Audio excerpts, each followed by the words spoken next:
are back. This is the Limitless channel live here tonight, this Sunday, with my host with the most. That's Awake Souls, Jason Laufenberg, having a little bit of a green screen effect happening. How you doing, bro? Good. How does that happen? Let's try this again. Yeah, well, so yeah, hey everybody, how's it going today? That's better. Yeah, Jay, how are you doing? Good. How are you doing, brother? Pumped Good. for this Sunday night. Pumped for these scriptures. We started this these extra canonicals, the 12 patriarchs, and we're getting into some good stuff tonight. Judah is quite interesting as far as the warrior that he was, and all these patriarchs give incredible testimonies. They lay it straight. They tell you where they did good, and they tell you where they did bad. They just lay it all out there, and this was sort of like their deathbed statements to their families, people that were going to keep that name. So incredible scriptures. Excited to go through them with you tonight, but I know you had some other stuff that you wanted to cover too. Yeah, there's a few topics. There's the censorship topic that's been going around, and there's a bunch of other stuff as well. But how's everybody in the chat? Let's get into a bit of this. Try to get through it because the scriptures are going to take a little while.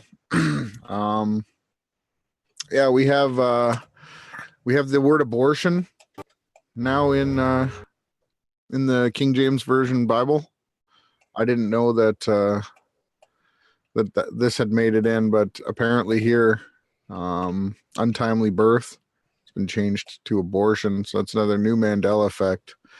I do you remember this one? I don't remember the word abortion in the Bible. It's pretty new to me. In fact, the first I had ever heard that the word abortion was in the Bible was from you tonight. Yeah, I never heard of it either until I saw this. Remember, everybody, what says Luke 8:17, for there is nothing hidden that will not be revealed, and nothing concealed that will not be known and illuminated. So always remember that every liar, every deceiver, you will be brought to the light. We've got this absolutely crazy conspiracy theory, this Mindy Robinson, and this, where's the other guy's name? Gotta find it. His last name's like Wool. So they've posted apparently the attempted arson at the pizza comment thing. They posted up a meme saying that Adam Green from No More News was this guy, and they're calling him an anti-Semite. And apparently this chick that posted that, here's her with Roger Stone not that long ago, I guess, but she's also Randy Couture's girlfriend or wife, I guess girlfriend. And so they're really going after, apparently you're not allowed to talk about the Zionists. You're not allowed to talk about the flat earth. And this is what they do, right? It's insane. It's like, I can't even believe that they're doing this to this poor guy. It's really sad that Adam has to go through this, man. Just because he does call out what it is. He's been showing the evidence that the Zionists are clearly in control, right?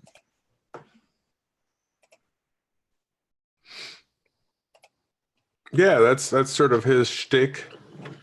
He calls out the Jews that say they're Jews that aren't really Jews. But it's sort of weird too, because didn't he just go to Israel? Yeah, he did. Well, he calls it Palestine because he's on that side of the fight where it is what it is. There is clearly issues that are going on. So this guy right here was outed as a Freemason, Mormon, Jake Morphonius.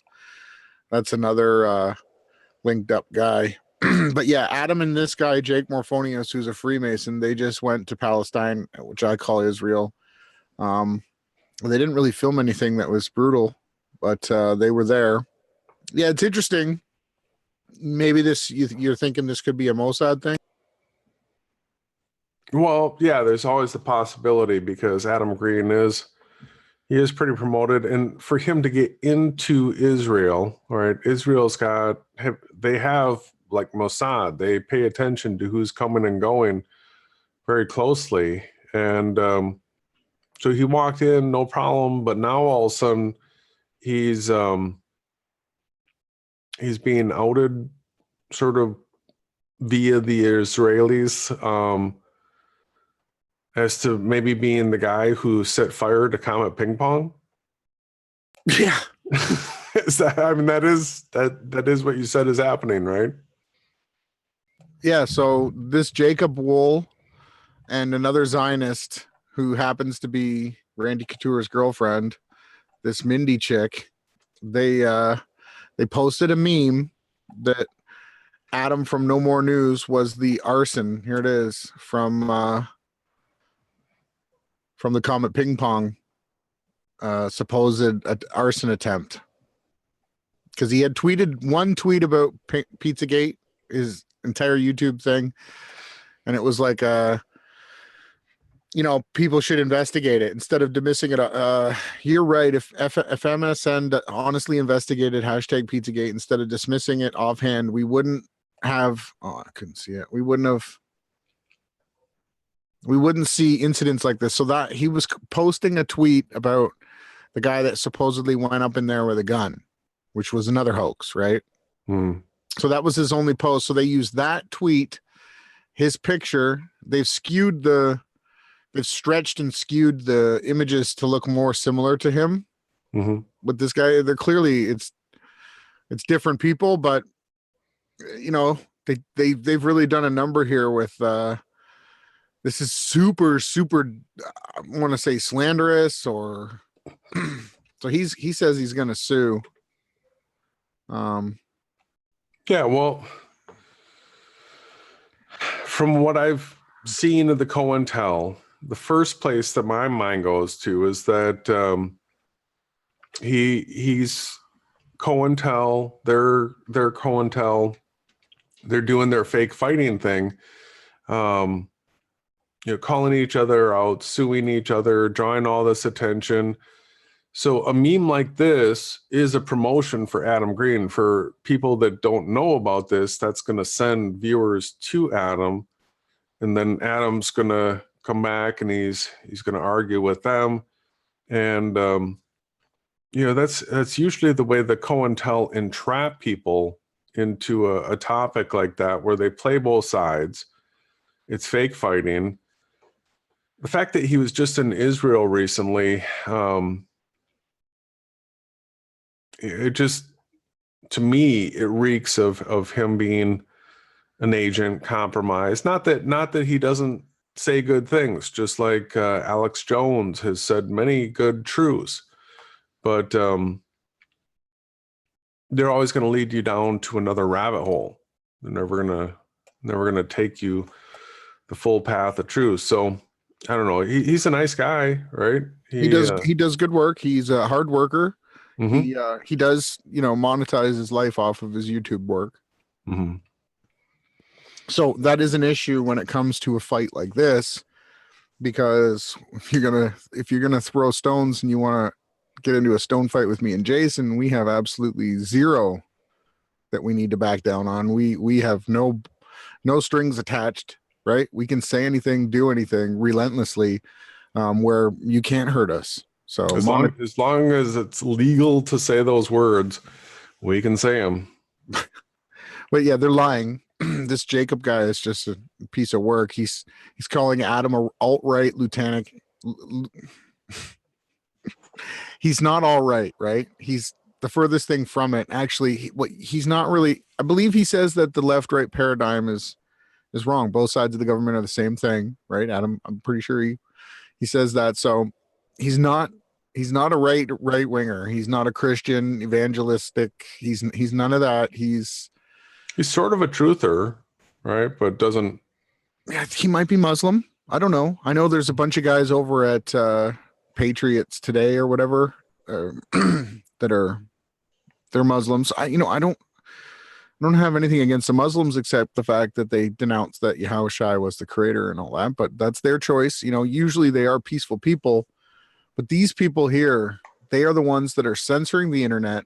They are completely, you're not allowed to talk about 9/11 or flat earth, you know, and this is the point that, so Adam had made a video when it first happened, and he threw flat earth in there like it was supposed to be somehow hurting 9/11 investigation, which is very immature, right? Very, very immature. 9/11 is so old, right? It's so old. They want you to go and talk about that. That's what they want. They want 9/11 to be talked about because there ain't nothing you can do about it. The money's long gone, right? It's long gone.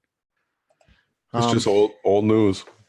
Yeah, old news, right? So, you know, I was able to jump in there and you know, there's a lot of shaming and a lot of, but my comments were pretty good. 9/11 was way too easy to figure out.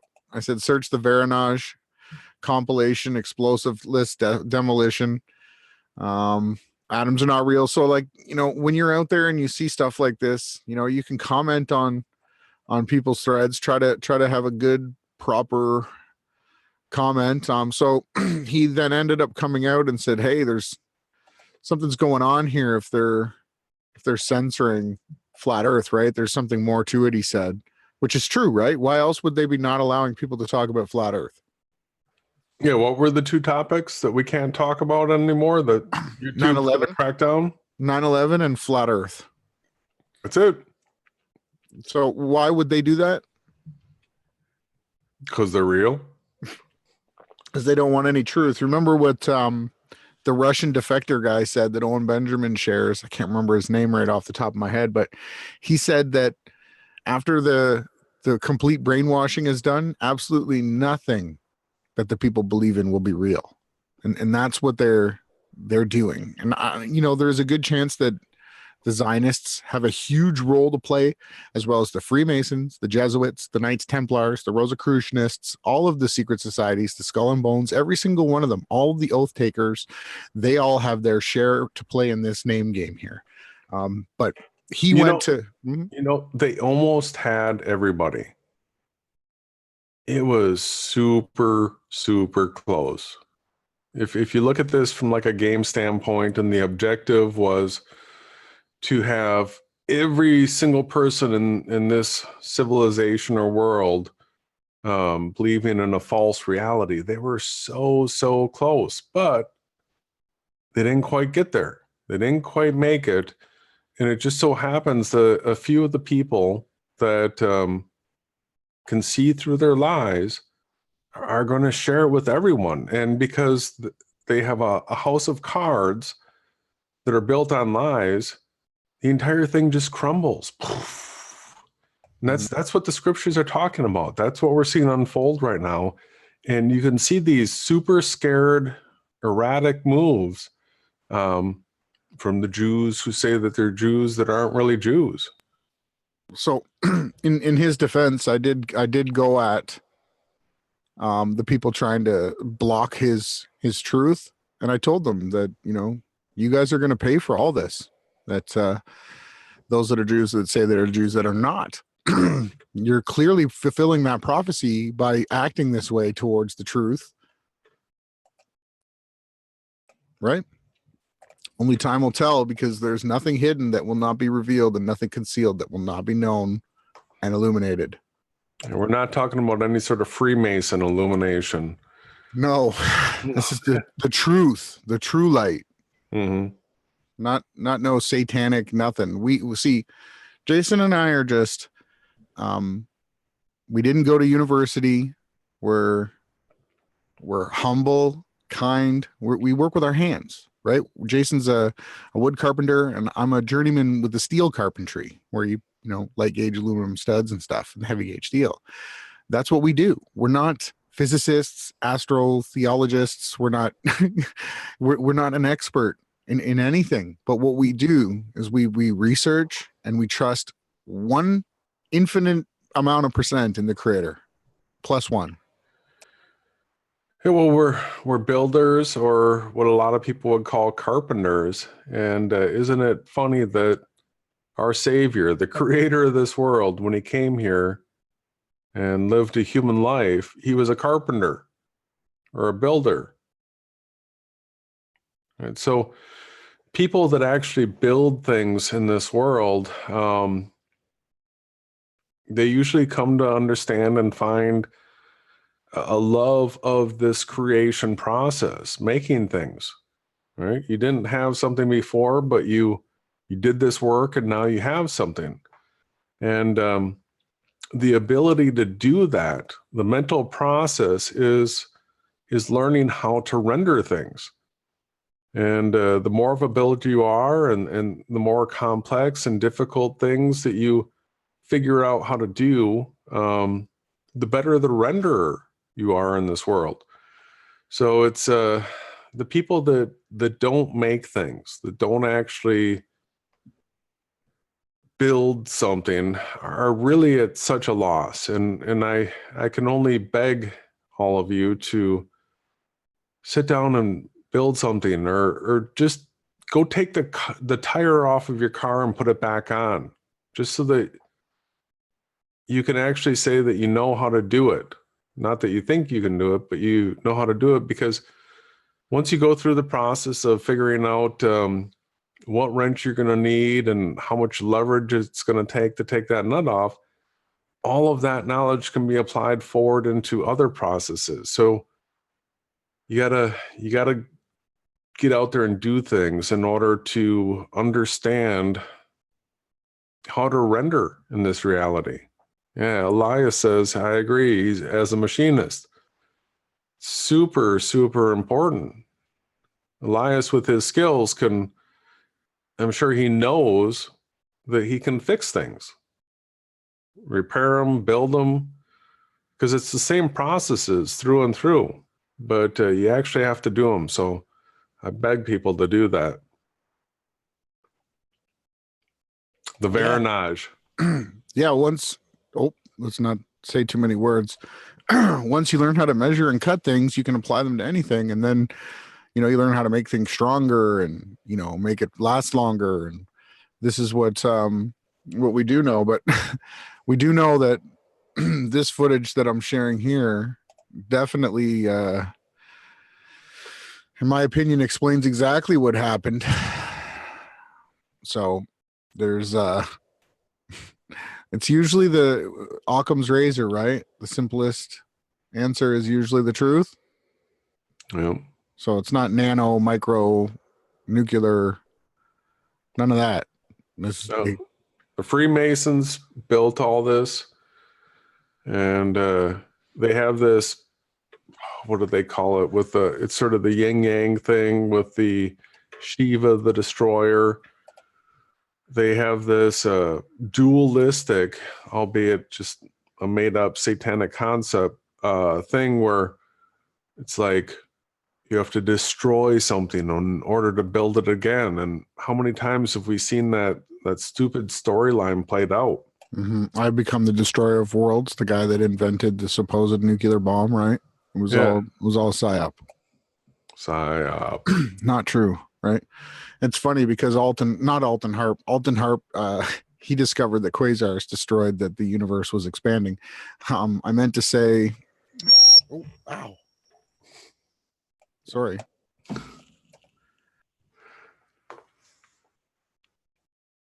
You all right? Yeah, I guess somebody doesn't want me to continue talking about that topic. Why don't you take the screen share?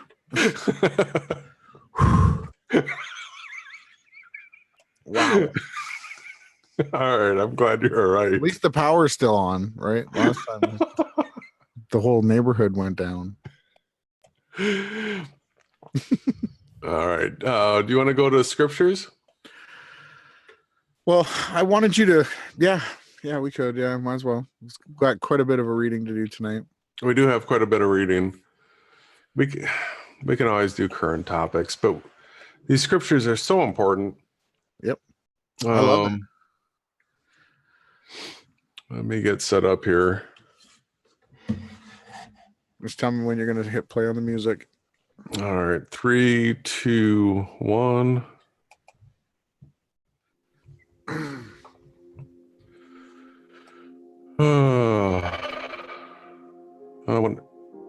Is this volume too high? I think this does have to be low. No, it's good. Is it? Yes. All right. All right, so this is the 12 patriarchs. And like I had mentioned earlier, these are the 12 tribes, right? And it tells like the great accomplishments and the great failures or sins are all laid out here in a really raw and uncensored way. And it's here for us as a lesson to, we're all guilty of sin, all of us.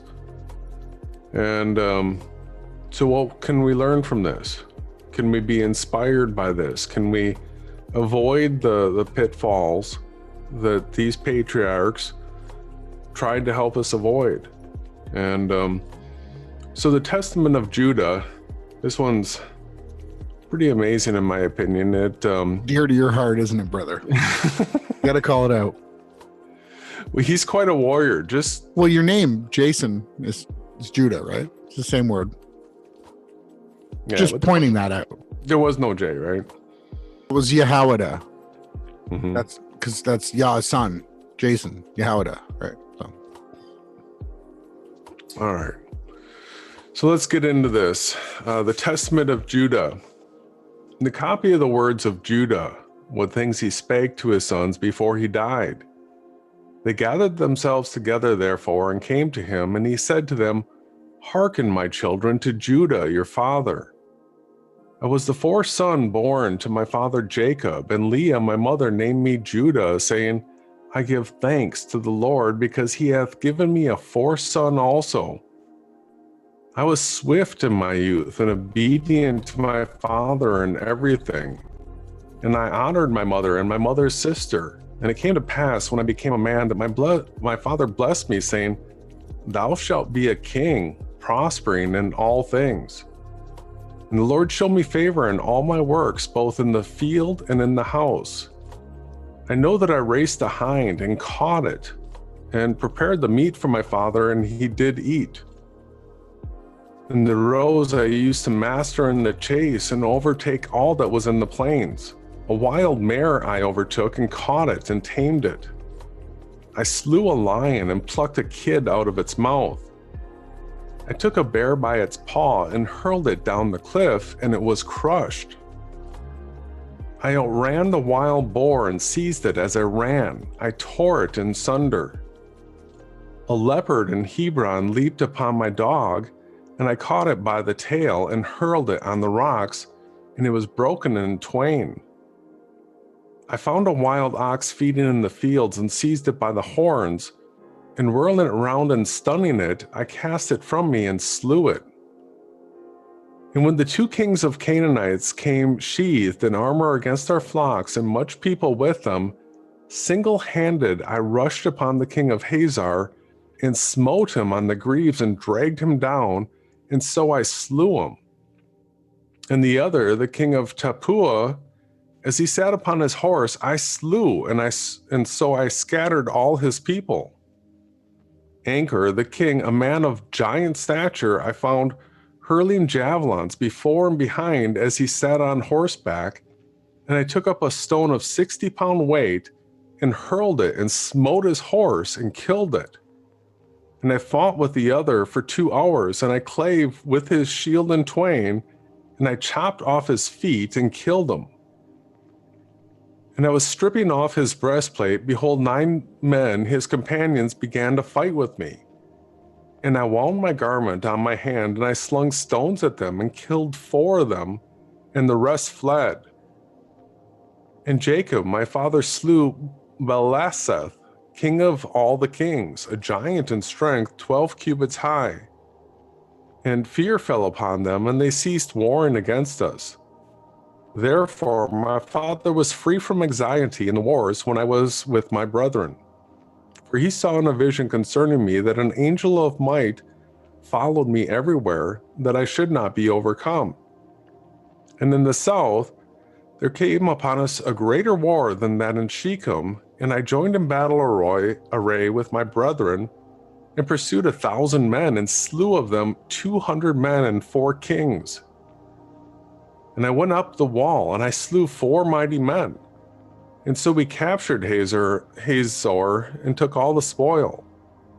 And the next day we departed to Ertran, a city strong and walled and inaccessible, threatening us with death. But I and Gad approached on the east side of the city, and Reuben and Levi on the west. And they that were upon the wall, thinking that we were alone, were drawn down against us. And so my brothers secretly climbed up the wall on both sides by stakes, and entered the city, while the men knew not. And we took it with the edge of the sword. And as for those who had taken refuge in the tower, we set fire to the tower, and took both it and them. And as we were departing, the men of Tapua seized our spoil, and seeing this, we fought with them. And we slew them, and recovered our spoil. And when I was at the waters of Kesba, the men of Jobel came against us to battle. And we fought with them, and routed them. And their allies from Shelah we slew, and we did not leave them power to come in against us. And the men of Machir came upon us the 5th day to seize our spoil, and we attacked them and overcame them in fierce battle. For there was a host of mighty men amongst them, and we slew them before they had gone up the ascent.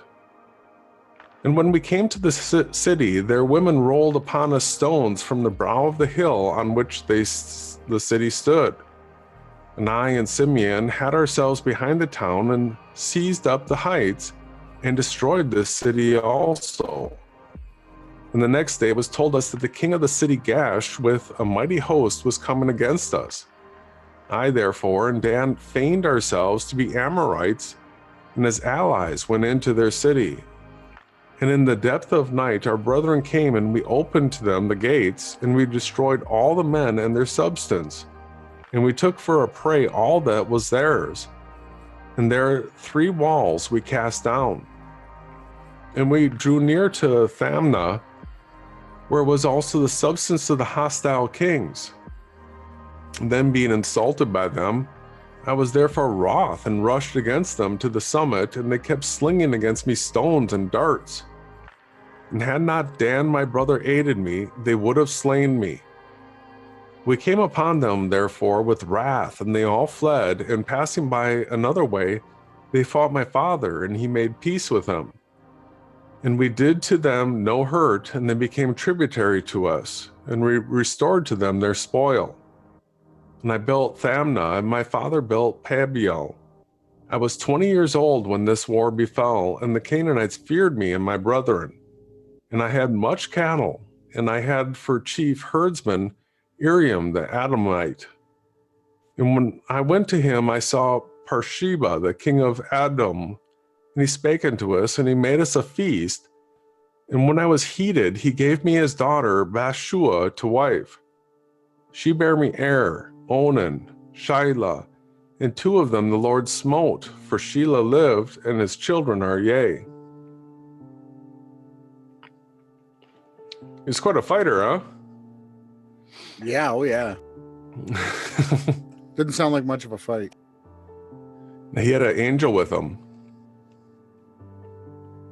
In 18 years my father abode in peace with his brother Esau, and his sons with us. After that we came to Mesopotamia from Laban.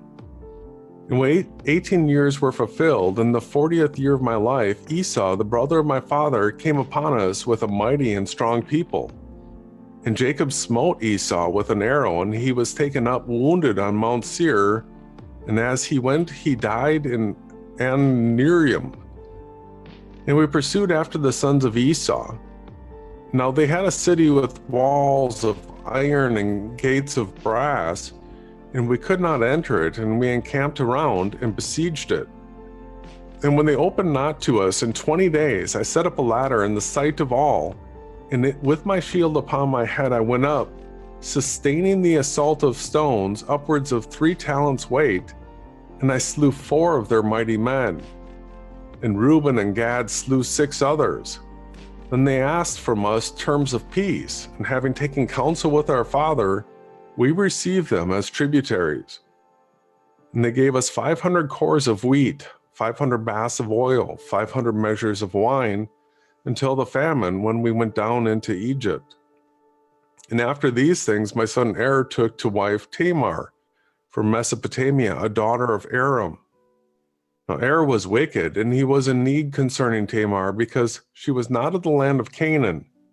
And on the 3rd night an angel of the Lord smote him, and he had not known her according to the evil craftiness of his mother, for he did not wish to have children by her. In the days of the wedding feast I gave Onan to her in marriage, and he also in wickedness knew her not, though he spent with her a year. And when I threatened him, he went in unto her, but he spilled the seed on the ground, according to the command of his mother, and he also died through wickedness. And I wished to give Shelah also to her, but this mother did not permit it, for she wrought evil against Tamar, because she was not the daughters of Canaan, as she also herself was. And I knew that the race of the Canaanites was wicked, but the impulse of the youth blinded my mind. And when I saw her pouring out wine, owing to the intoxication of wine, I was deceived, and took her, although my father had not counseled it. And while I was away, she went and took for Shelah a wife from Canaan. And when I knew what she had done, I cursed her in the anguish of my soul. She also died through her wickedness, together with her sons. And after these things, while Tamar was a widow, she heard after 2 years that I was going up to shear my sheep, and adorned herself in bridal array, and sat in the city of Enaim by the gate.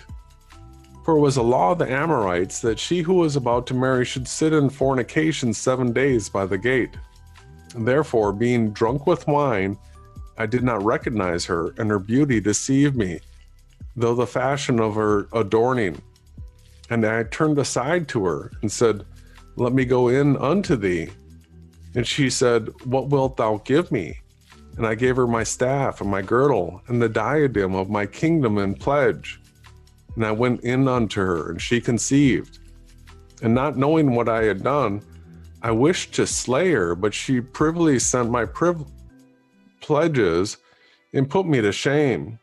And when I called her, I heard also the secret words which I spoke when lying with her in my drunkenness, and I could not slay her, because it was from the Lord. For I said, lest haply she did it in subtlety, having received the pledge from another woman. But I came not again near her while I lived, because I had done this abomination in all Israel. Moreover, they who were in the city said there was no harlot in the gate, because she came from another place, and sat for a while in the gate. And I thought that no one knew that I had gone into her. And after this we came into Egypt to Joseph because of the famine. And I was 46 years old, and 73 years lived I in Egypt.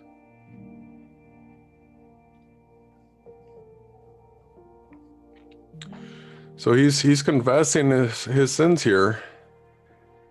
And now I command you, my children, hearken to Judah your father, and keep my sayings, to perform all the ordinances of the Lord, and to obey the commands of Yahweh. And walk not after your lust, nor in the imaginations of your thoughts, in haughtiness of heart, and glory not in deeds and strength of your youth, for this is evil in the eyes of Yahweh.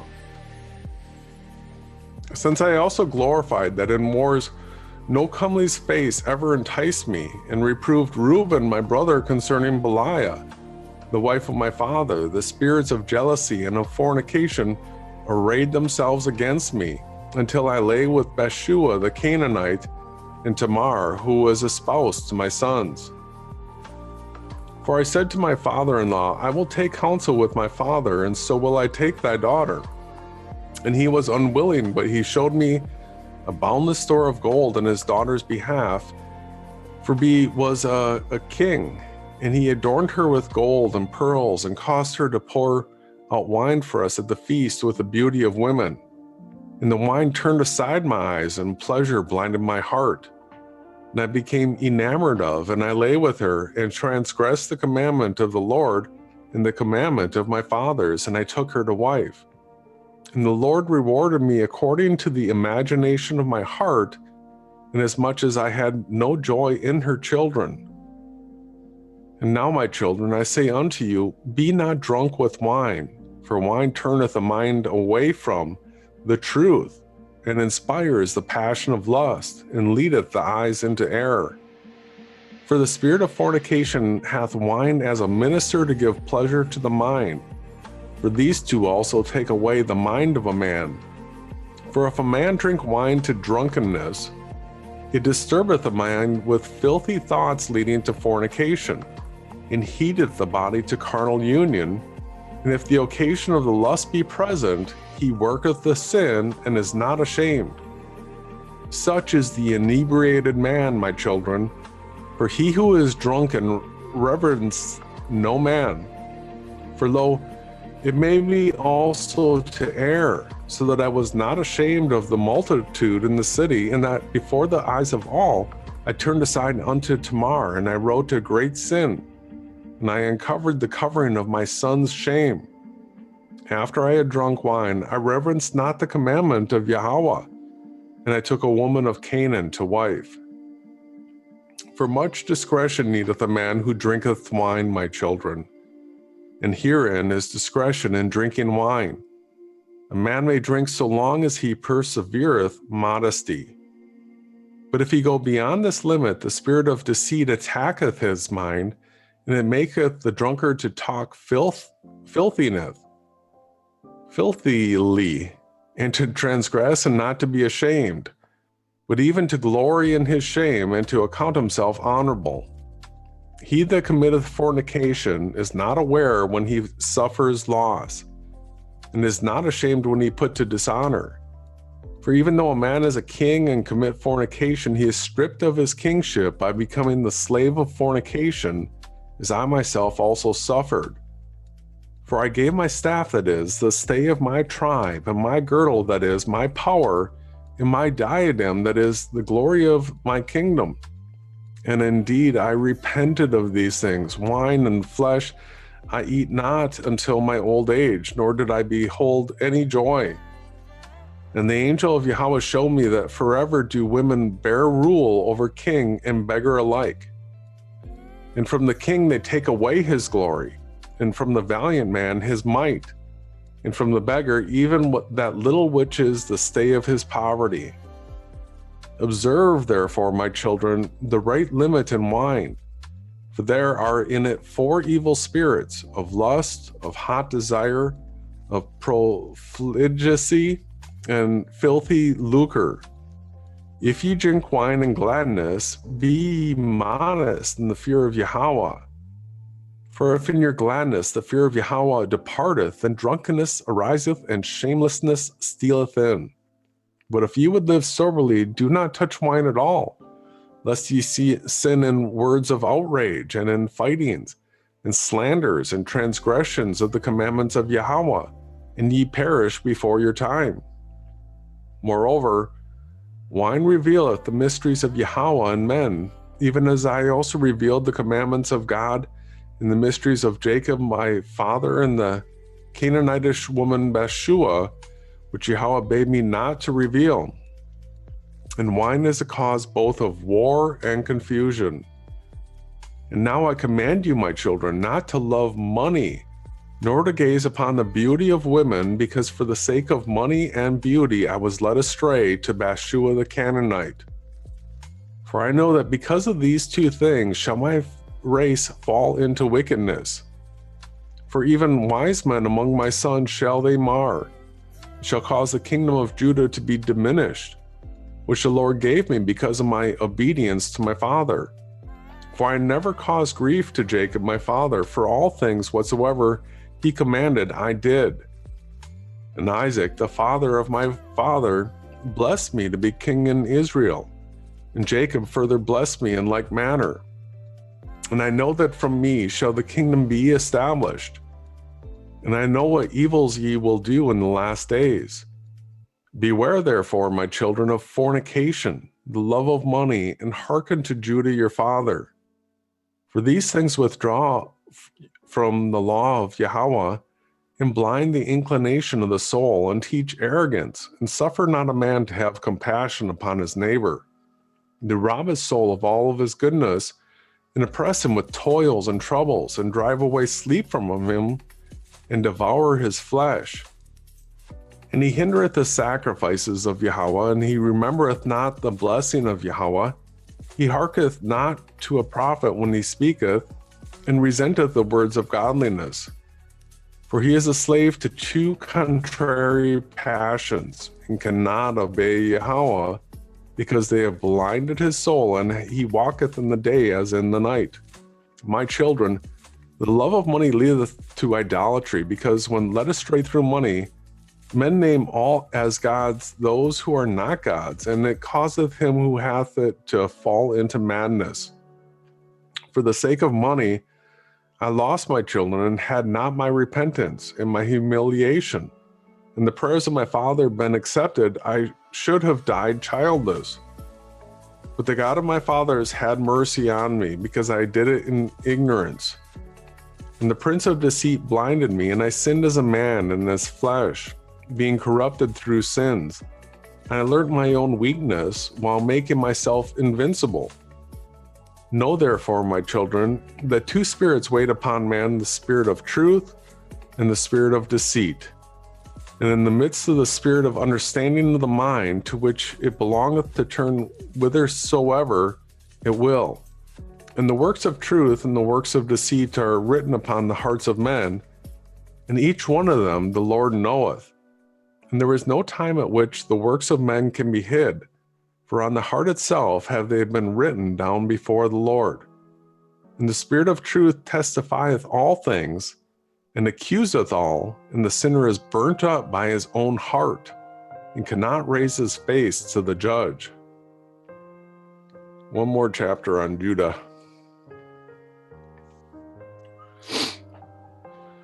And now, my children, I command you, love Levi, that ye may abide, and exalt not yourselves against him, lest ye be utterly destroyed. For to me the Lord gave the kingdom, and to him the priesthood, and he set the kingdom beneath the priesthood. To me he gave the things upon the earth, to him the things in the heavens.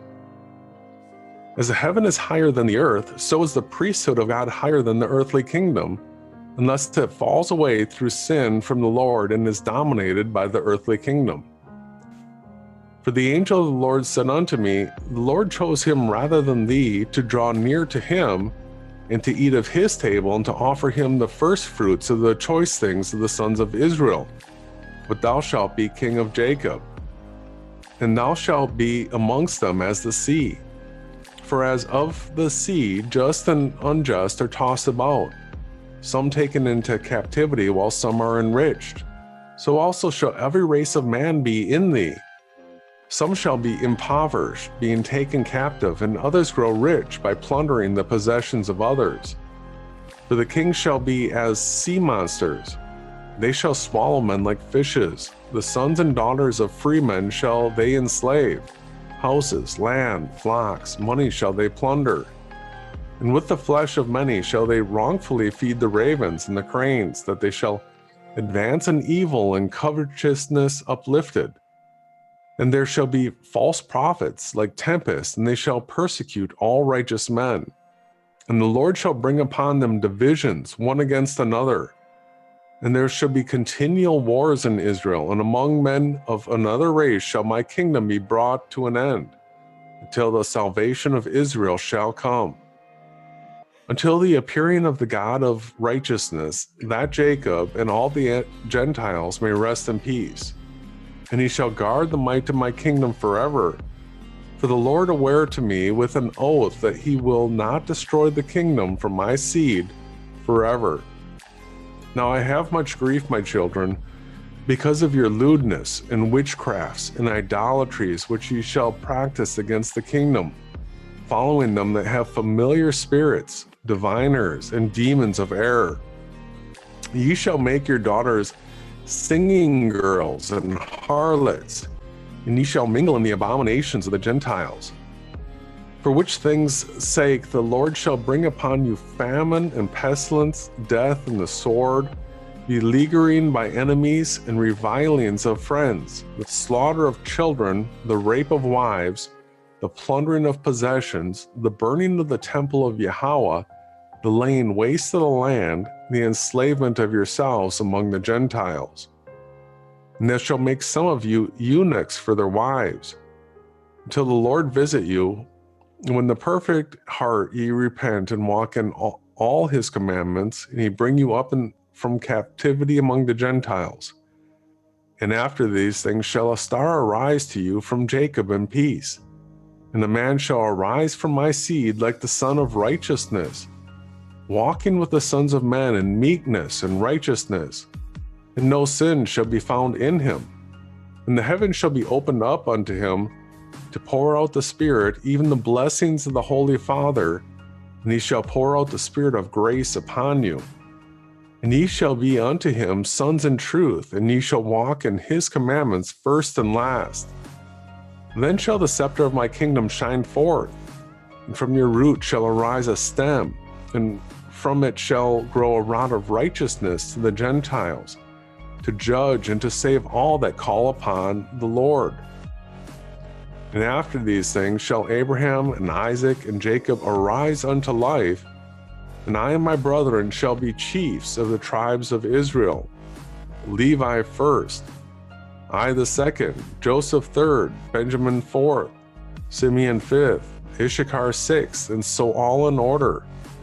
And the Lord blessed Levi, and the angel of the presence, me, the powers of glory, Simeon the heaven, Reuben the earth, Issachar the sea, Zebulun the mountains, Joseph the tabernacle, Benjamin the luminaries, Dan, Eden, Naphtali the sun, Gad the moon, Asher. And ye shall be the people of the Lord, and have one tongue, and there shall be there no spirit of deceit of Beliar, for he shall be cast into the fire forever. And they who have died in grief shall arise in joy, and they who are poor for the Lord's sake shall be made rich, and they who are put to death for the Lord's sake shall awake to life. And the hearts of Jacob shall run in joyfulness, and the eagles of Israel shall fly in gladness, and all the people shall glorify the Lord forever. Observe therefore, my children, all the law of the Lord, for there is hope for all them who hold fast unto his ways. And he said to them, Behold, I die before your eyes this day, 190 years old. Let no one bury me in costly apparel, nor tear open my bowels, for this shall they who are kings do, and carry me up to Hebron with you. And Judah, when he had said these things, fell asleep, and his sons did according to all whatsoever he commanded them, and they buried in Hebron with his fathers. Wow. What a book. What a book, huh? That's there's some prophetic stuff. So much. And just, it was just beaming with truth and great advice towards women drinking, how to be humble and how to, just a great book. Prophecy, counsel, explaining his sins and how he recommends to avoid them. It's really, really amazing stuff. Yeah, it really is. It's a great book, man. Wow. Is there any topics that you wanted to cover in that chapter, or you want to keep going? I might save it for a video. Okay. But yeah, Ronnie and I, we talk about all these books, and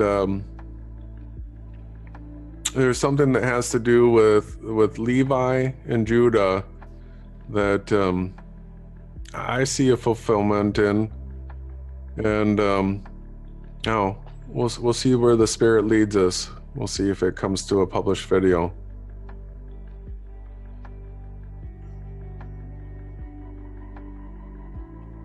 You want to read Issachar? Sure.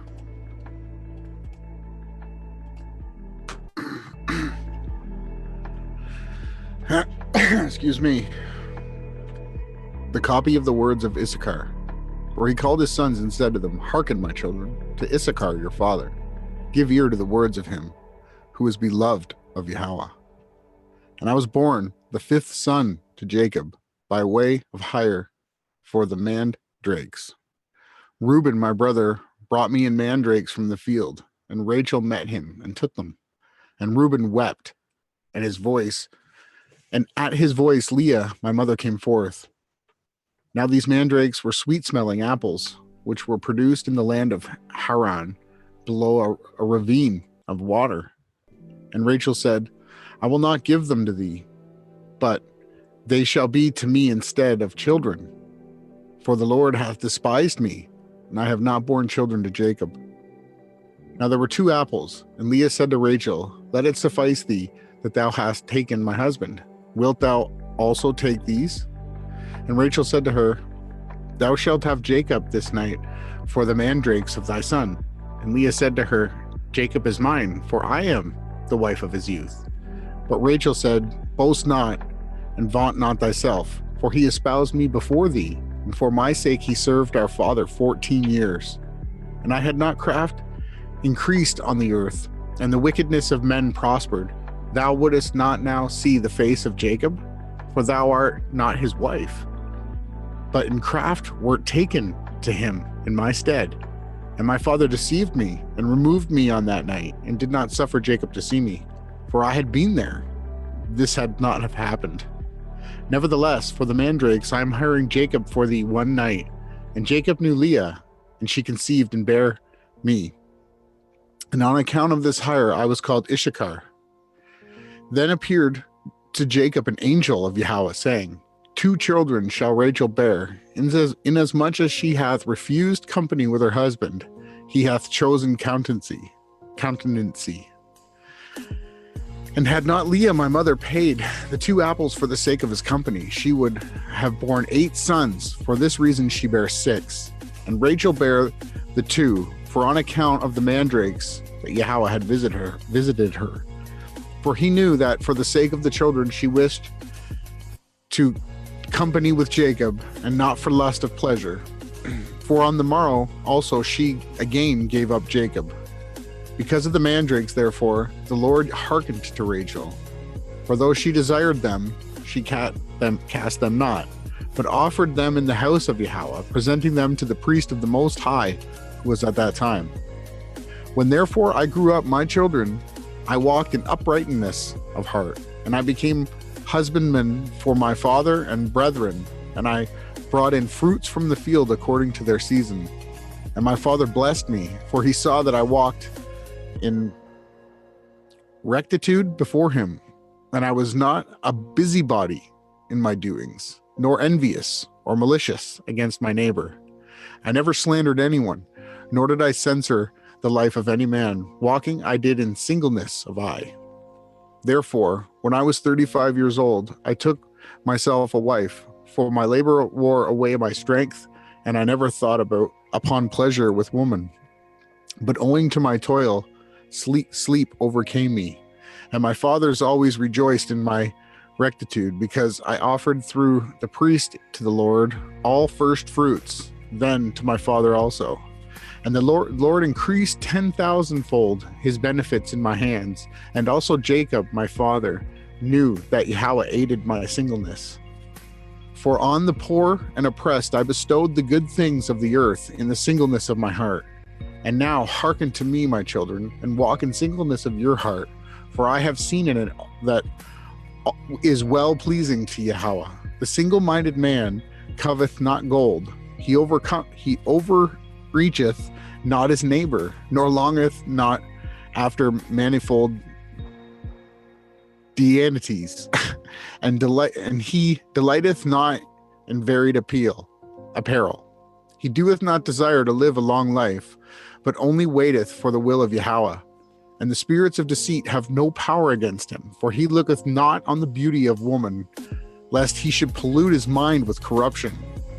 There is no envy in his thoughts. No malicious person maketh his soul to pine away, nor worry with unstable desire of his mind. For he walketh in singleness of soul, and beholdeth all things in uprightness heart. Shunning eyes made evil through the error of the world, lest should see the perversion of any commandments of Yahweh. Keep therefore, my children, the law of Yahweh, and get singleness, and walk in guilelessness, not playing the busybody with the business or your neighbor, but love Yahweh and your neighbor. Have compassion on the poor and the weak. Bow down your back unto husbandry, and toil in labors, in all manner of husbandry, offering gifts to the Lord with thanksgiving. For with the first fruits of the earth will the Yahweh bless you, even as he blessed all the saints from Abel unto now. For no other portion is given to you than of the fatness of the earth, whose fruits are raised by toil. For our father Jacob blessed me with blessings of the earth and of first fruits. And Levi and Judah were glorified by Yahweh, even among the sons of Jacob. For Yahweh gave them an inheritance, and to Levi he gave the priesthood, and to Judah the kingdom. And do ye therefore obey them, and walk in singleness of your father. For unto Gad hath it been given to destroy the troops that are coming upon Israel. Know ye therefore, my children, that in the last times your sons will forsake singleness, and will cleave unto unstable desire, leaving guilelessness will draw near to malice, and forsaking the commandments of Yahweh, they will cleave unto Beliar. And leaving husbandry, they will follow after their own wicked devices, and they shall be dispersed among the Gentiles, and shall serve their enemies. And do you therefore give these commands to your children, that if they sin, they may the more quickly return to Yahweh, for his merciful, and will deliver them, even to bring them back into their land. Behold, therefore, as ye see, I am 126 years old, and not conscious of committing any sin. Except my wife, I have not known any woman. I never committed fornication by the uplifting of my eyes. I drank not wine to be led astray thereby. I coveted not any desirable thing that was my neighbor's. Guile arose not in my heart. A lie passed not through my lips. If any man were in distress, I joined with my sighs with his. And I shared my bread with the poor. I wrought good godliness. All my days I kept truth. I loved Yahweh, likewise also every man with all my heart. So do you also these things, my children. And every spirit of Belial shall flee from you, and no deed of wicked men shall rule over you, and every wild beast ye shall subdue, since you have with you the Yahweh of heaven and earth, and walk with men in singleness of heart. And having said these things, he commanded his sons that they should carry him up to Hebron and bury him there in the caves with his fathers. And he stretched out his feet and died, a good old age, with every limb sound, with strength unabated. He slept the eternal sleep. Wow, that's a pretty good book too. He's pretty righteous, Issachar. Right? Super righteous. And he was born like the bastard, right? Yeah. And super, you see that he was 100,000 times or whatever. Was it 1,000 times fold? He was blessed. Yeah, he was given the first fruits to Levi and to his dad. Yeah. He had enough to bless both tribes, right? 1,000-fold, it said. Yeah. And he just worked. He had his wife, and he kept himself clean. That's awesome. Amazing advice to follow, right? That's for those men out there that you're in a marriage right now and you're listening to these words. Put your labor in, do what you have, be a good husband, and all thoughts, when you have issues with lust, just instantly just call upon the name of Yahushua free you from it. You know, I do that constantly with any difficult tasks that I encounter. I just, how should I take this from me, please? And I know that anything that I ask for in his name, you know, and that last scripture that you read had some really amazing heavenly level understandings, as well, with pointing out Levi and Judah and the earthly and the heavenly. There was so many amazing points in there, as well as talking about, I lost my, that one point was so great in that book. He specifically draws it out, given to heavenly and what is given to earthly, and that was amazing as well. All right, so on to Zebulun. Go.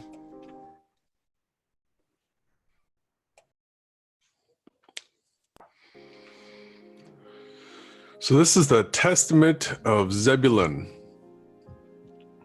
The copy of the words of Zebulun, which he enjoined on his sons before he died in the 114th year of his life, 2 years after the death of Joseph. And he said to them, Hearken to me, ye sons of Zebulun, attend to the words of your father.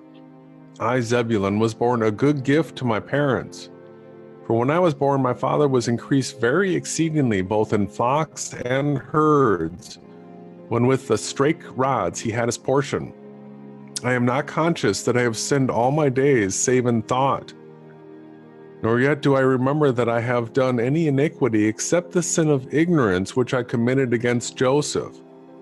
For I covenanted with my brethren not to tell my father what had been done. But I wept in secret many days on account of Joseph, for I feared my brethren, because they had all agreed that if one should declare the secret, he should be slain. But when they wished to kill him, I adjured them much with tears not to be guilty of this sin. For Simeon and Gad had come against Joseph to kill him. And he said unto them with tears, Pity me, my brethren, have mercy upon the bowels of Jacob our father. Lay not upon me your hands to shed innocent blood, for I have not sinned against you. And if indeed I have sinned, with chastening chastise me, my brethren, but lay not upon me your hand, for the sake of Jacob our father. And as he spoke these words, wailing as he did so, I was unable to bear his lamentations, and began to weep, and my liver was poured out, and all the substance of my bowels was loosed.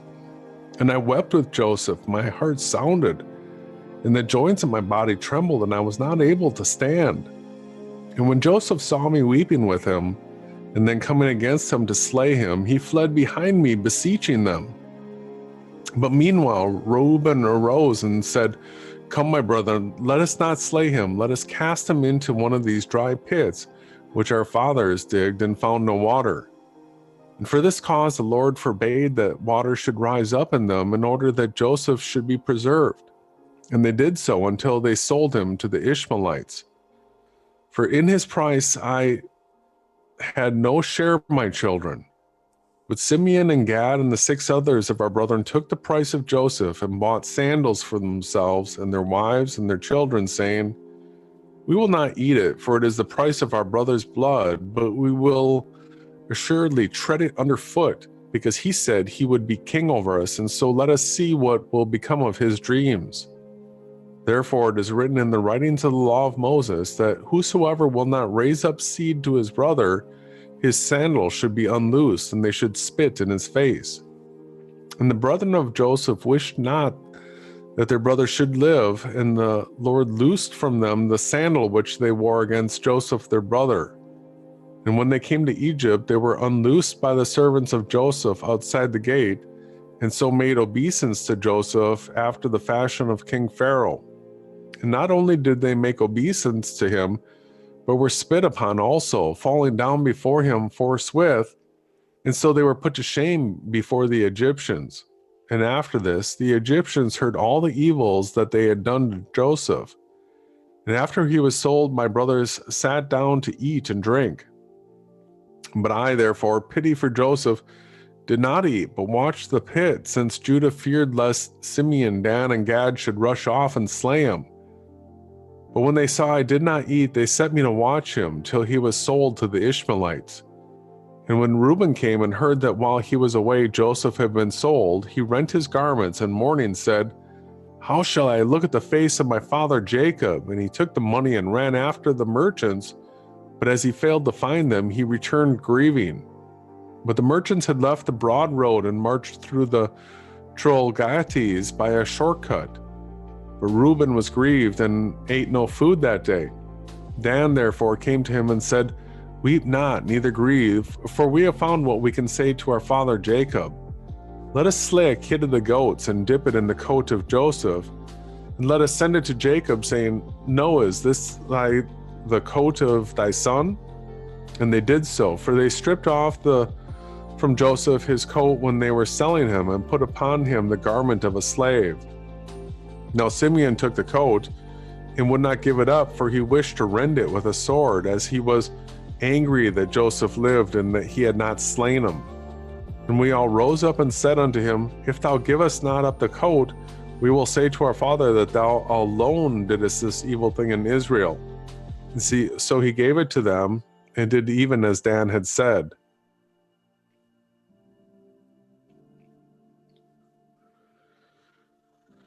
And now, children, I you to keep the commandments of the Lord, to show mercy to your neighbors, and to have compassion towards all, not towards men only, but also towards beasts. For all these things' sake the Lord blessed me, and when all my brethren were sick, I escaped without sickness. For the Lord knoweth the purposes of each. Have therefore compassion in your hearts, my children, because even as a man doeth to his neighbor, even so also will the Lord do to him. For the sons of my brethren were sickening and were dying on account of Joseph, because they showed not mercy in their hearts. But my sons were persevered without sickness, as ye know. And when I was in the land of Canaan by the sea coast, I made a catch of fish for Jacob my father, and when many were choked in the sea, I continued unhurt. I was the first to make a boat to sail upon the sea, and for the Lord gave me understanding and wisdom therein. And I let down a rudder behind it, and stretched a sail upon another upright piece of wood in the midst. And I sailed therein along the shores, catching fish for the house of my father until we came to Egypt. And through compassion I shared my catch with every stranger. And if a man were a stranger, or sick, or aged, I boiled the fish, and dressed them well, and offered them to all men, as every man had need, grieving with and having compassion upon them. Wherefore also the Lord satisfied me with abundance of fish when catching fish. For he that shareth with his neighbor receiveth manifold from the Lord. For 5 years I caught fish, and gave thereof to every man whom I saw, and sufficed for all the house of my father. And in the summer I caught fish, and in the winter I kept sheep with my brethren. Now I will declare unto you what I did. I saw a man in distress through nakedness in wintertime, and had compassion upon him, and stole away a garment secretly from my father's house, and gave it to him who was in distress. Do you therefore, my children, from that which God bestoweth upon you, show compassion and mercy without hesitation to all men, and give to every man with a good heart. And if ye have not the wherewithal to give him that needeth, have compassion for him in bowels of mercy. I know that my hand found not the wherewithal to give to him that needed, and I walked with him weeping for 7 furlongs. My bowels yearned toward him in compassion. Have therefore yourselves also, my children, compassion towards every man with mercy, that the Lord also may have compassion and mercy upon you. Because also in the last days Jehovah will send his compassion on the earth, and wheresoever he findeth bowels of mercy, he dwelleth in him. For in the degree in which a man hath compassion upon his neighbors, in the same degree hath the Lord also upon him. And when he went down into Egypt, Joseph bore no malice against us. To whom taking need do ye also, my children, approve yourselves without malice, and love one another, and do not set down an account, each one of you, evil against his brother. For this breaketh unity, and divideth all kindred, and troubled the soul, and weareth away the countenance.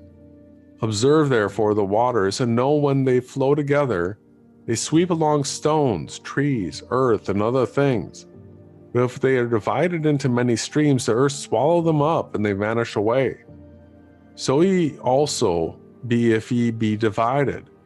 Be not ye therefore divided into two heads, for everything which the Lord made hath but one head, and two shoulders, two hands, 2 feet, and all the remaining members. For I have learned in the writing of my fathers that ye shall be divided in Israel, and ye shall follow 2 kings, and shall work every abomination. And your enemies shall lead you captive, and ye shall be evil entreated upon the Gentiles with many infirmities and tribulations. And after these things ye shall remember the Lord and repent, and he shall have mercy upon you, for he is merciful and compassionate. And he setteth not down an account evil against the sons of men, because they are flesh, and they are deceived through their own wicked deeds. And after these things shall there arise unto you the Lord himself, the light of righteousness, and ye shall return unto your land. And ye shall see him in Jerusalem for his name's sake. And again, through the wickedness of your works shall ye provoke him to anger. And ye shall be cast away by him unto the time of consummation. And now, my true children, grieve not that I am dying, nor be cast down in that I am coming to my end. For I shall rise again in the midst of you as a ruler in the midst of his sons. And I shall rejoice in the midst of my tribe, and many as shall keep the law of the Lord and the commandments of Zebulun their father. And upon the ungodly shall the Lord bring eternal fire and destroy them throughout all generations. But I am now hastening away to my rest, as did also my fathers. But do ye fear the Lord our God with all your strength all the days of your life. And when he had said these things, he fell asleep at a good old age. And his sons laid him in a wooden coffin, and afterwards they carried him up and buried him in Hebron with his fathers. Wow. Another great book. It just doesn't end, eh? It just doesn't end. That was a great book. Any highlights that you wanted to just quickly bring up? Well, these patriarchs have been, so many of them have really led super righteous lives. A couple of them talked about their big mistakes, their big sins that they had. But yeah, the righteous lives, these last couple really stand out. And, he's through prophecy, they're saying what's going to happen to these tribes, what's going to come upon them. He's warning them against it. But then there's also through the prophecy, the acknowledgement that they'll be gathered up again. But the ones that are gathered up again are the ones that care about the truth. It's not just like a genetic thing. They were righteous. They did those commandments. Yes. Mm-hmm. Right? Yeah. You want me to read? Yeah, you want to take over, Dan? And the copy of the words of Dan, which he spake to his sons in the last days, in the 125th year of his life. For he called together his family and said, Hearken to my words, ye sons of Dan, and give heed to the words of your father. I have proved in my heart and in my whole life that truth with just dealing is good and well-pleasing to Yahweh, and that lying and anger are evil, because they teach men all wickedness. Excuse me. I confess, therefore, this day to you, my children, that in my heart I resolved on the death of Joseph, my brother, the true and good man. And I rejoiced that he was sold, because his father loved him more than us. For the spirit of jealousy and vainglory said to me, Thou thyself also art his son.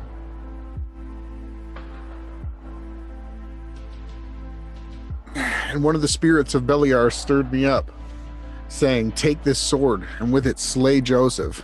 So shall thy father love thee when he is dead. Now this is the spirit of anger that persuaded me to crush Joseph, as a leopard crusheth a kid. But But the God of my fathers did not suffer him to fall into my hands, so that I should find him alone and slay him, and cause a second tribe to be destroyed in Israel. And now, my children, behold, I am dying, and I tell you of truth, that unless ye keep yourselves from the spirit of lying and of anger, and love the truth and long-suffering, ye shall perish. For anger is blindness, and does not suffer one to see the face of any man with truth. For though it be father or mother, he behaveth towards them as enemies. Though it be a brother, he knoweth him not. Though it be a prophet of Yahweh, he disobeyeth him. Through a righteous man, he regardeth him not. Though a friend, he doeth not acknowledge him.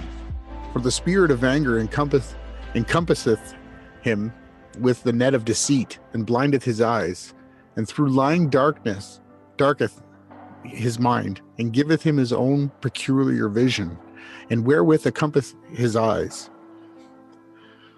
with hatred of heart, so as it be envious of his brother. For angry is an evil thing, my children, for it troubleth even the soul itself. And the body of but the body of the angry man maketh its own, and over his soul it getteth the mastery, and bestoweth upon the body of it power, that it may work all iniquity. And when the body does all these things, the soul justifieth what is done, since it seeth not all right. Therefore, he that is wrathful, if he be a mighty man, hath threefold power in his anger, one by the help of his servants, and a second by his wealth, whereby he persuadeth and overcometh wrongfully, and thirdly, having his own natural power, he worketh thereby the evil. And through the wrathful man be weak, yet hath he power twofold, of which by its nature, for wrath ever abideth such in lawlessness. The spirit goeth always with lying at the right hand of Satan, that with cruelty and lying his works may be wrought. Understand ye, therefore, the power of wrath, that it is vain. For first of all it giveth provocation by word, then by deeds it strengthened him who is angry, and with the sharp looses disturbeth his mind, and so stirreth up with great wrath in his soul. Therefore, when anyone speaketh against you, be not ye moved in anger. And if any man praiseth you as holy men, be not uplifted. Be not moved either to delight or to disgust. But first it pleaseth the hearing, and so maketh the mind keen to perceive the grounds for provocation, and then, being enraged, he thinketh that he is justly angry. If ye fall into any loss of ruin, my children, be not afflicted, for this very spirit maketh a man desire that which is perishable, in order that he may be enraged through the affliction. And if ye suffer loss voluntarily or involuntarily, be not vexed, for from vexation ariseth wrath and lying. Moreover, a twofold mischief is wrath with lying. They assist one another in order to disturb the heart. And when the soul is continually disturbed, Yahweh departeth from it, and Beliar ruleth over it. Observe therefore, my children, the commandments of Yahweh, and keep his law. Depart from wrath, and hate lying, that the Lord may dwell among you, and Beliar may flee from you. Speak truth, each one with his neighbor. So shall ye not fall into wrath and confusion, but ye shall be in peace, having Yahweh of peace. So shall no war prevail over you. Love the Lord through all your life, and one another with a true heart. I know that in the last days ye shall depart from the Lord, and ye shall provoke Levi unto anger, and fight against Judah, but ye shall not prevail against them. For an angel of Yahweh shall guide them from both. For by them shall Israel stand, and whosoever ye depart from the Lord, ye shall walk in all evil, and work the abominations of the Gentiles, going a-whoring after women of the lawless one, while with all wickedness the spirits of wickedness work in you. For I have read in the book of Enoch, the righteous, that your prince is Satan, and that all the spirits of wickedness and pride will conspire to attend constantly on the sons of Levi, to cause them to sin before Yahweh, And my sons will draw near to Levi and sin with them in all things. And the sons of Judah will be covetous and plundering other man's goods like lions. Therefore shall ye be led away with them into captivity, and there shall ye receive all the plagues of Egypt and the evils of the Gentiles. And so when ye return to Yahweh, ye shall obtain mercy. He shall bring you into his sanctuary, and he shall give you peace. And there shall arise unto you from the tribe of Judah and of the Levi the salvation of Yahweh. And he shall make war against Beliar, and execute an everlasting vengeance on our enemies. And the captivity shall he take from Beliar the souls of the saints, and turn disobedient hearts unto Yahweh, and give them to call upon him eternal peace. And the saints shall rest in Eden, and in the new Jerusalem shall the righteous rejoice. And it shall be unto glory for Yahweh forever. And no longer shall Jerusalem endure desolation, nor Israel be led captive. For Yahweh shall be in the midst of them, living amongst men. And the Holy One of Israel shall reign over it in humanity and in poverty. And he who believeth on him shall reign amongst men in truth. And now, fear Yahweh, my children, and beware of Satan and his spirits. Draw near unto Yahweh and unto the angel that intercedeth for you. For he is a mediator between Hey, brother? Yeah. I think the audio just all of a sudden bumped up. That's weird. Yeah. Where was I? Draw near unto Yahweh, for unto every angel that intercedeth for you, for he is a mediator between Yahweh and man, and for the peace of Israel he shall stand up against the kingdom of the enemy. Therefore is the enemy eager to destroy all that call upon Yahweh, for he knoweth that upon the day on which Israel shall repent, the kingdom of the enemy shall be brought to an end. For the very angel of peace shall strengthen Israel, that it fall not into the extremity of evil. And it shall be in the time of the lawlessness of Israel that Yahweh will not depart from them, but will transform them into a nation that doeth his will. For none of the angels will be equal unto them. And his name shall be in every place in Israel and amongst the Gentiles. Keep therefore yourselves, my children, from every evil work, and cast away wrath and all lying, and love truth and long suffering. And the things which ye have heard from your father, do ye also impart to your children, that the Savior of the Gentiles may receive you. For he is true and long suffering, meek and lowly, and teacheth by the works of the law of Yahweh. Depart therefore from all unrighteousness, and cleave unto the righteousness of Yahweh, and your race will be saved forever. And bury me near my fathers. And when he said these things, he kissed them, and he fell asleep at a good old age. And his sons buried him. And after that they carried his bones and placed them near Abraham, Isaac, and Jacob. Nevertheless, Dan prophesied unto them that they should forget their God, and should be alienated from the land of their inheritance, and from the race of Israel, and from the family of their seed. Wow. Crazy. Right? Straight up, this truth, right? Yeah, it's pretty raw stuff.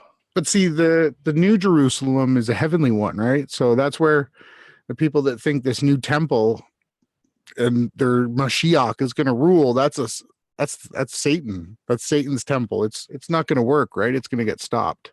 Yeah. And that's what, like, people like Adam Green, you know, he's trying to fight the earthly one. He doesn't realize that the heavenly understanding of the scriptures is what's going to be fulfilled. It's too bad that whole movement couldn't really understand those things. It is too bad. You gonna take it? Yeah. So we got the Testament of, is it Naphtali? What do you think? Naphtali? Am I going to say it wrong the whole time?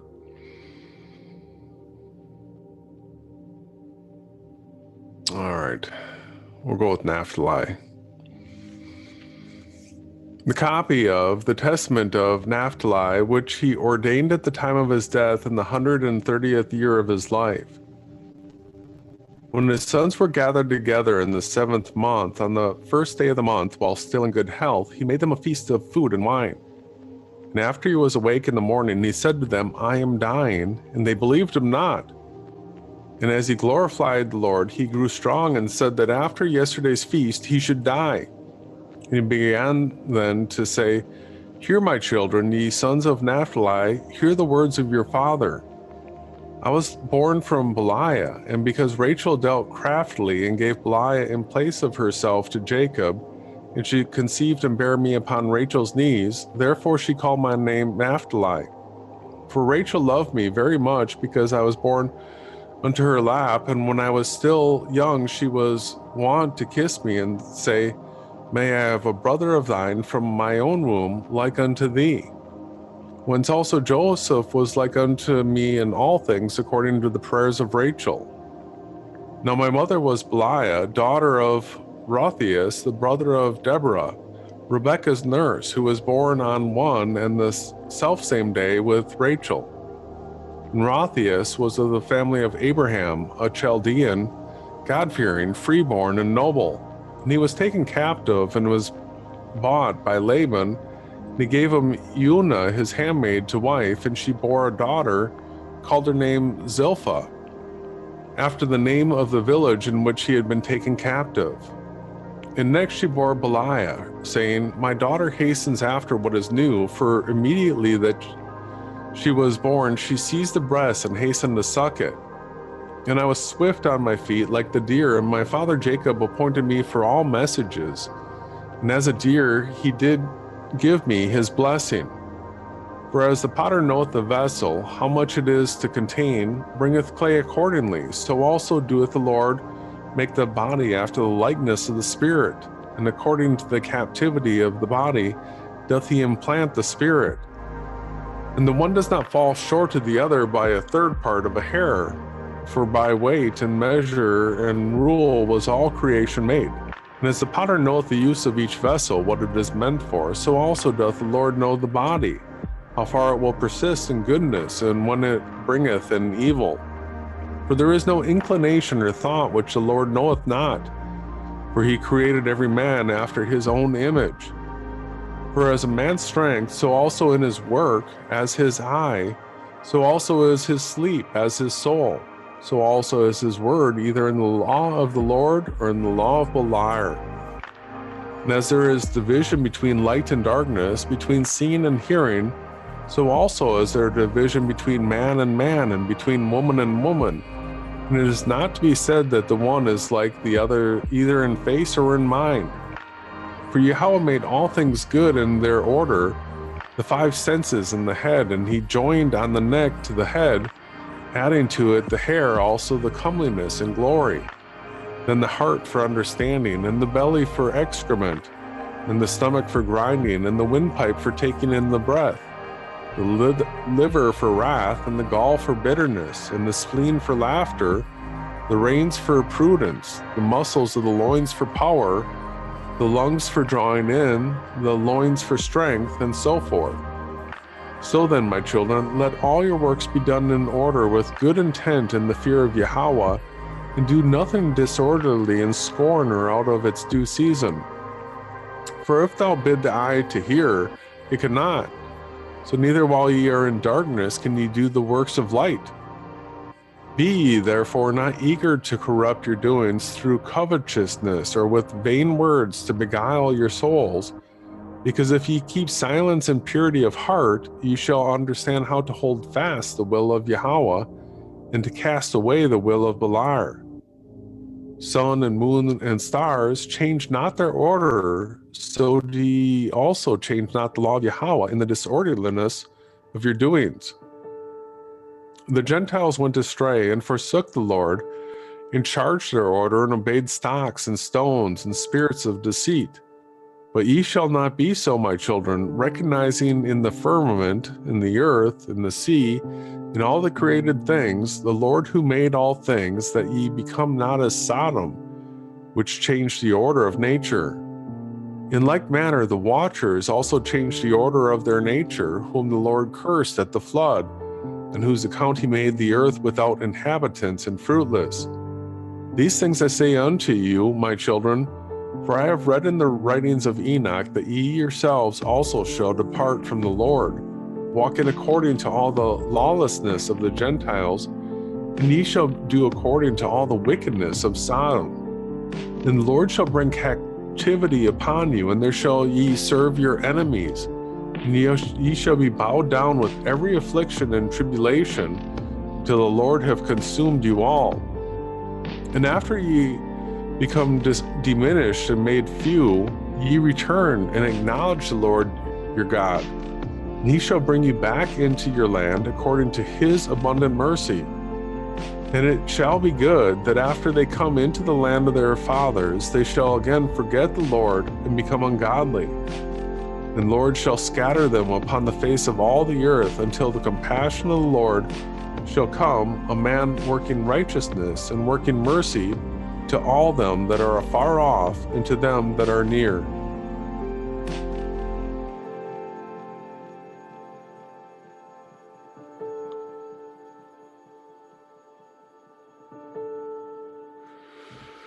For in the 40th year of my life, I saw a vision of the Mount of Olives on the east of Jerusalem, that the sun and moon were standing still. And behold, Isaac, the father of my father, said to us, Run and lay a hold of them, each one according to his strength, and to him that seized him will the sun and moon belong.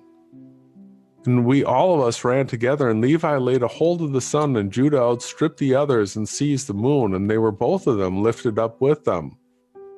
And when Levi became as a son, lo, a certain young man gave to him 12 branches, a palm. And Judah was bright as the moon, and under his feet were 12 rays.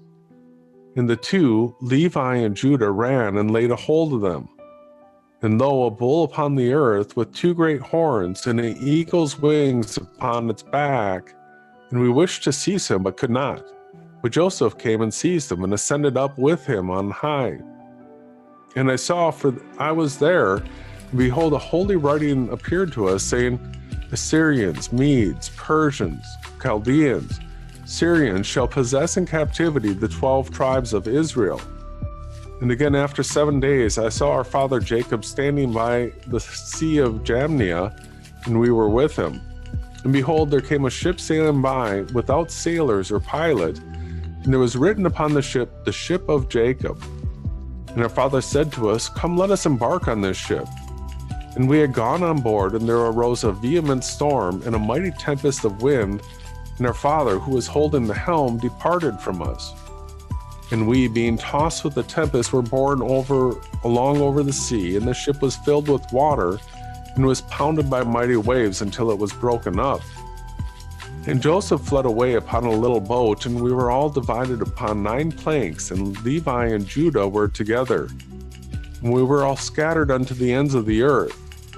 Then Levi, girt with sackcloth, prayed for us unto the Lord. And when the storm ceased, the ship reached the land as it were in peace.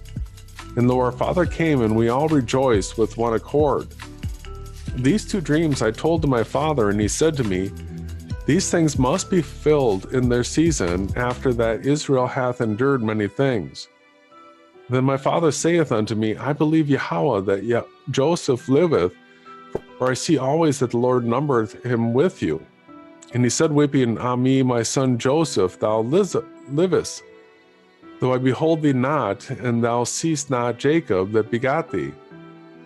He caused me also, therefore, to weep by these words, and I burned in my heart to declare that Joseph had been sold, but I feared my brethren.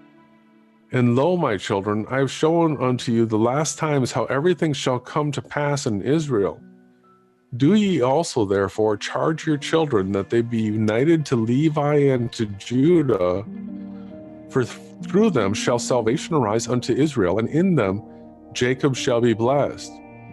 For through their tribes shall Jehovah appear, dwelling among men on earth, to save the race of Israel, and to gather together the righteous from amongst the Gentiles. And if ye work which is good, my children, both men and angels shall bless you. And Jehovah shall be glorified among the Gentiles through you. And the devil shall flee from you, and the wild beast shall fear you, and the Lord shall love you, and the angels shall cleave to you. As a man who has trained a child well is kept in kindly remembrance, so also for a good work there is a good remembrance before Yahweh.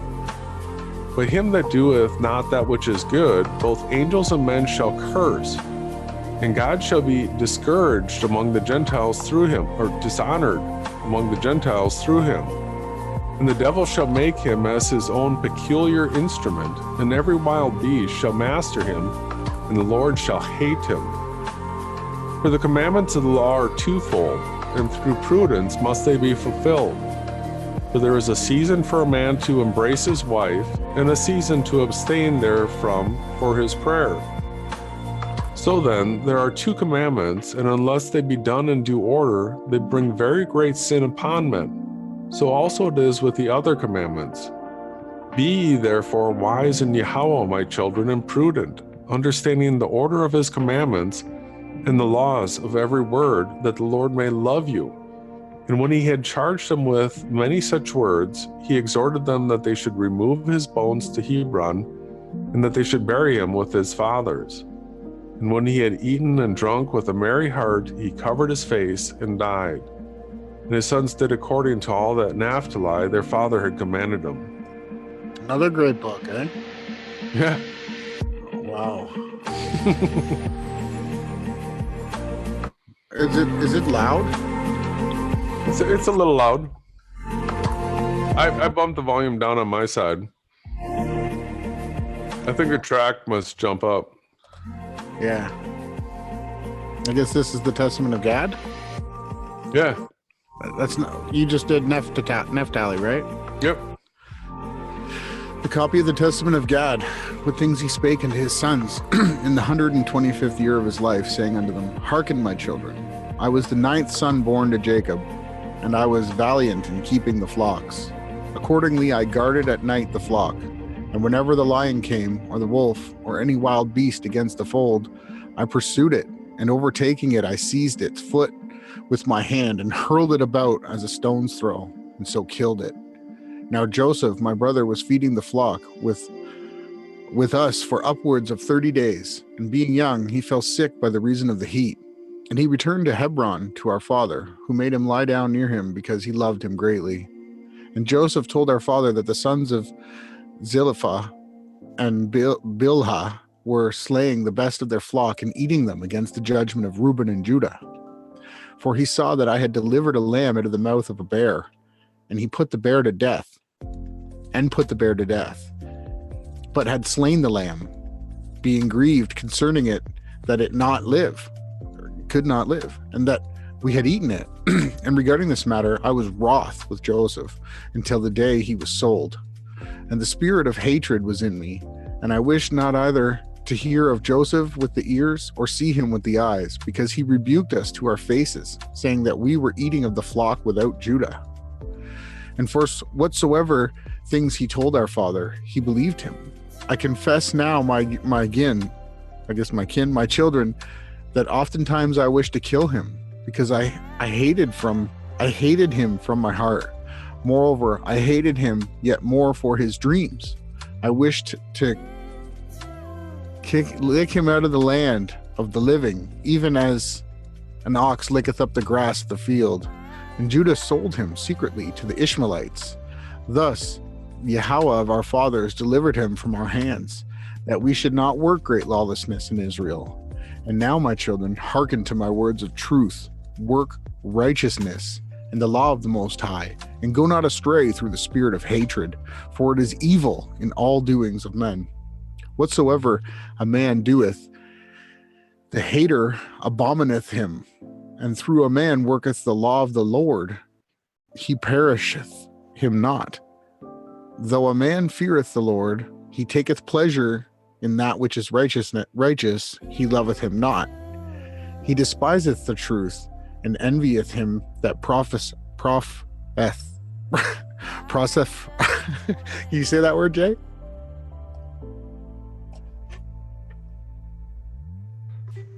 Prospereth?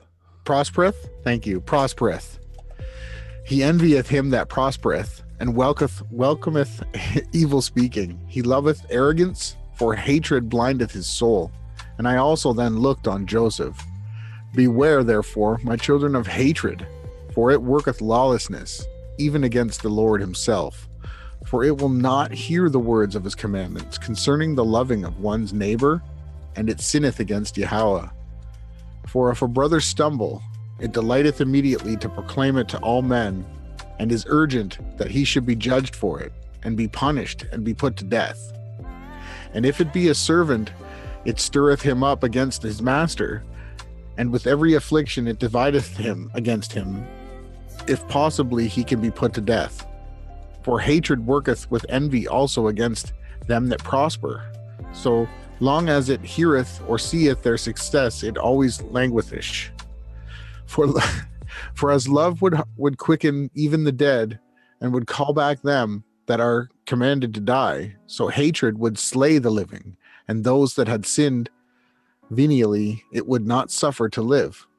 For the spirit of hatred worketh together with Satan, through hastiness of spirits, in all things to men's death. But the spirit of love worketh together with the law of good, with the law of God, in long suffering unto salvation of men. Hatred, therefore, is evil, for it constantly mateth with lying, speaketh against the truth, and it maketh think small things to be great, and causeth the light to be darkness, and causeth sweet to be bitter, and teacheth slander, and kindreth wrath, and stirreth up war, and violence, and all covetousness. It filleth the heart with evils and devilish poison. These things, therefore, I say to you from experience, my children, that ye may drive forth hatred, which is of the devil, and cleave to the love of Yahweh. Righteousness casteth out hatred, humility destroyeth envy. So that's a good. For he that is just and humble is ashamed to do what is unjust, being reproved not of another, but of his own heart, because the Lord looketh on his inclination. He speaketh not against a holy man, because the fear of Yahweh overcometh hatred. For fearing lest he should offend Yahweh, he will not do wrong to any man, even in thought. These things I learned at last, after I repented concerning Joseph. For true repentance, after a godly sort, destroyeth ignorance, and driveth away darkness, and enlighteneth the eyes, and giveth knowledge to the soul, and leadeth a mind to salvation. And those things which it hath not learned from man, it knoweth through repentance. For Yahweh brought upon me a disease of the liver, and had not the prayers of Jacob my father secured me, it had hardly failed, but my spirit hath departed. For by these things a man transgresseth, by the same also is he punished. Since therefore my liver was set mercilessly against Joseph, and my liver too I suffered mercilessly, and I was judged for 11 months, for so long a time as I had been angry against Joseph. And now, my children, I exhort you, love each one another as brother, and put away hatred from your hearts. Love one another in deed, and in word, and in the inclination of the soul. For in the presence of my father I spake peaceably to Joseph, and when I had gone out, the spirit of hatred darkened my mind, and stirred up my soul to slay him. Love ye one another from the heart, and if a man sin against thee, speak peaceably to him, and in thy soul hold not guile, and if he repeat and confess, forgive him. But if he deny it, do not get into passion with him, lest catching the poison from thee he take to swearing, and so thou do sin. Let not another man hear the secrets when engaged in legal strife, lest he come to hate thee and become thy enemy, and commit a great sin against thee. For oftentimes he addresseth the guilefully busieth himself about thee with wicked intent, and though he deny it, and yet have a sense of shame when reproved, give over reproving him. That's interesting. For be he who denieth may repent, so as not again to wrong thee. Yea, he may also honor thee, and fear, and be at peace with thee. And if he be shameless and persist in his wrongdoing, even so forgive him from the heart, and leave to Yahweh the avenging. And if a man prospereth more than you, do not be vexed, but pray also for him that he may have perfect prosperity. For so it is expedient for you. And if he be further exalted, be not envious of him, remembering that all flesh shall die, and offer praise to Yahweh, who giveth things good and profitable to all men. Seek out the judgments of Yahweh, and thy mind will rest at peace. And though a man become rich by evil means, even as Esau, thy brother of my father, be not jealous, but wait for the end of the But wait for the end of the Lord. For if he taketh away from a man wealth gotten by evil means, he forgiveth him if he repent. But if the unrepentant is reserved for eternal punishment. For the poor man, if free from envy he pleaseth the Lord in all things, is blessed beyond all men, because he hath not the travail of vain in men. But put away, therefore, jealousy from your souls, and love one another with uprightness of heart. Do ye also therefore tell these things to your children, that they honor Judah and Levi. For them shall the Lord raise up salvation unto Israel. For I know that at the last your children shall depart from him, and shall walk in wickedness, and affliction, and corruption before the Lord. And when he had rested for a little while, he said again, My children, obey your father, and bury me near to my fathers. And he drew up his feet, and fell asleep in peace. And after 5 years they carried him up to Hebron, and he laid with his fathers.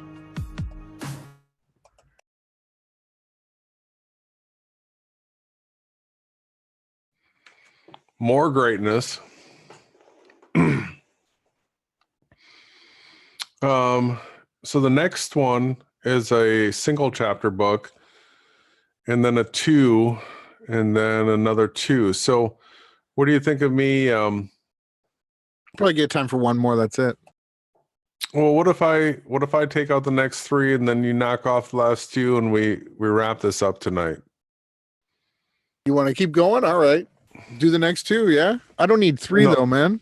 No, I'm taking the next 3 and Okay, then you good. get the last 2. Sounds great. All right.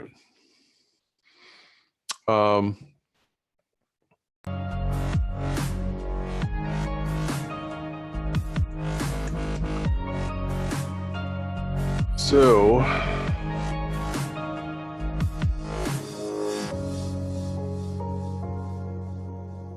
Asher.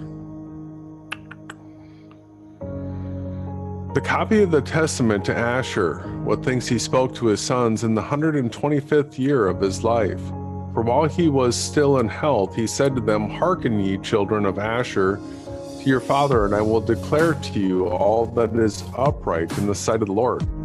2 ways hath Yahweh given to the sons of men, and 2 inclinations, and 2 kinds of action, and 2 modes of action, and 2 issues.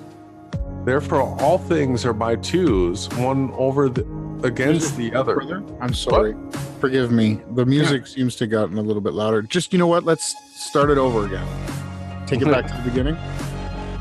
It's great music if you could get it lower.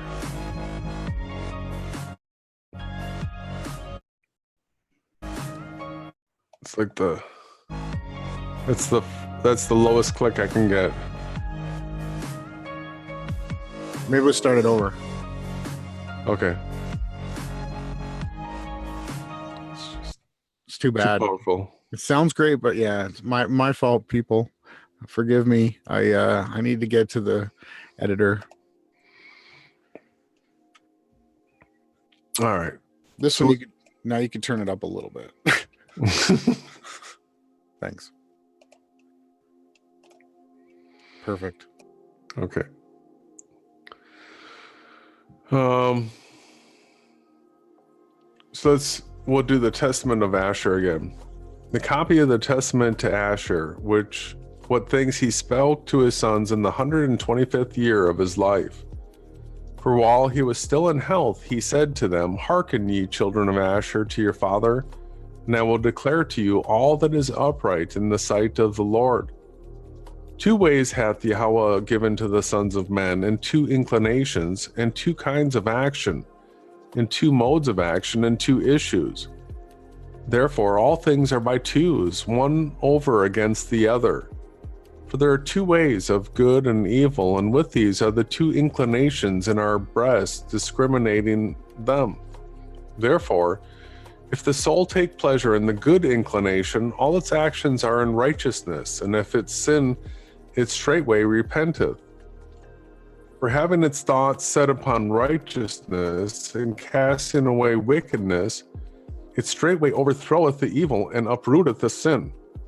But if it incline to the evil inclination, all its actions are in wickedness, and it driveth away the good, and cleaveth to the evil.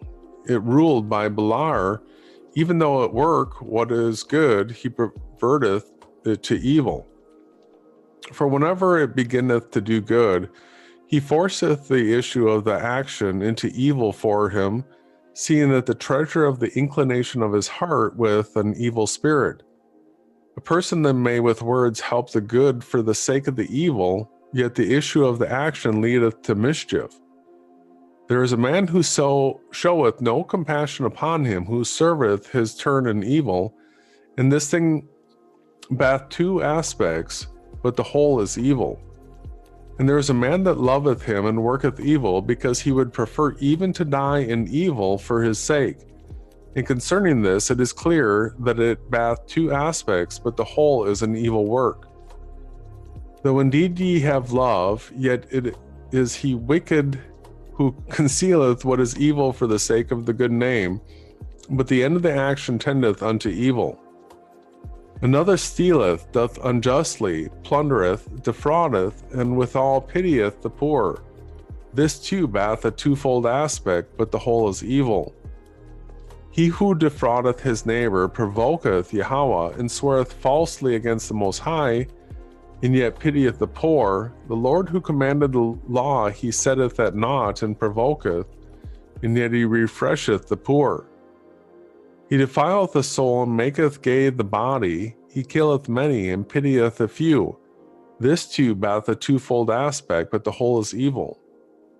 Another committeth adultery and fornication, and abstaineth from meats, and when he fasteth, he doeth evil, and by the power of his wealth overmayeth many. Notwithstanding his excess wickedness, he doth the commandments. This too hath a twofold aspect, but the whole is evil. Such men are hares, clean, like those that divide the hoof, but in very deed are unclean. For Yahweh in the tables of the commandments hath thus declared, But do not ye, my children, wear two faces like unto them, of goodliness and of wickedness, but cleave unto goodness only. For Yahweh hath his habitation therein, and men desire it. But from wickedness flee away, destroying the evil inclination by your good works. For they that are double-faced serve not Yahweh, but their own lusts, so that they may please Beliar, and men may like unto themselves. For good men, even they that are of single face, though they be thought by them that are double-faced to sin, are just before Yahweh. For many in killing the wicked do two works, of good and evil, but the whole is good, because he hath uprooted and destroyed that which is evil. One man hateth the merciful and unjust man, and the man who committeth adultery and fasteth. This too hath a twofold aspect, but the whole work is good, because he followeth the Lord's example, and that he accepteth not the seeming good as the genuine good.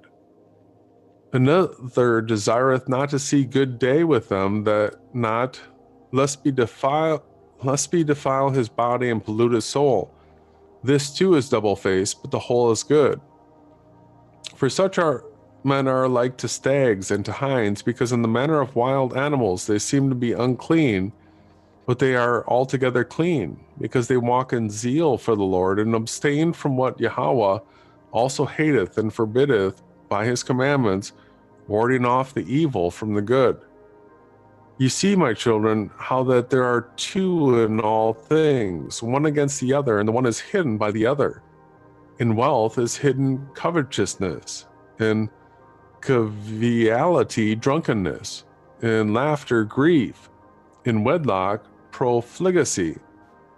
Death succeedeth to life, dishonor to glory, night to day, and darkness to light, and all things are under the day, just things under life, unjust things under death, wherefore also eternal life awaiteth death.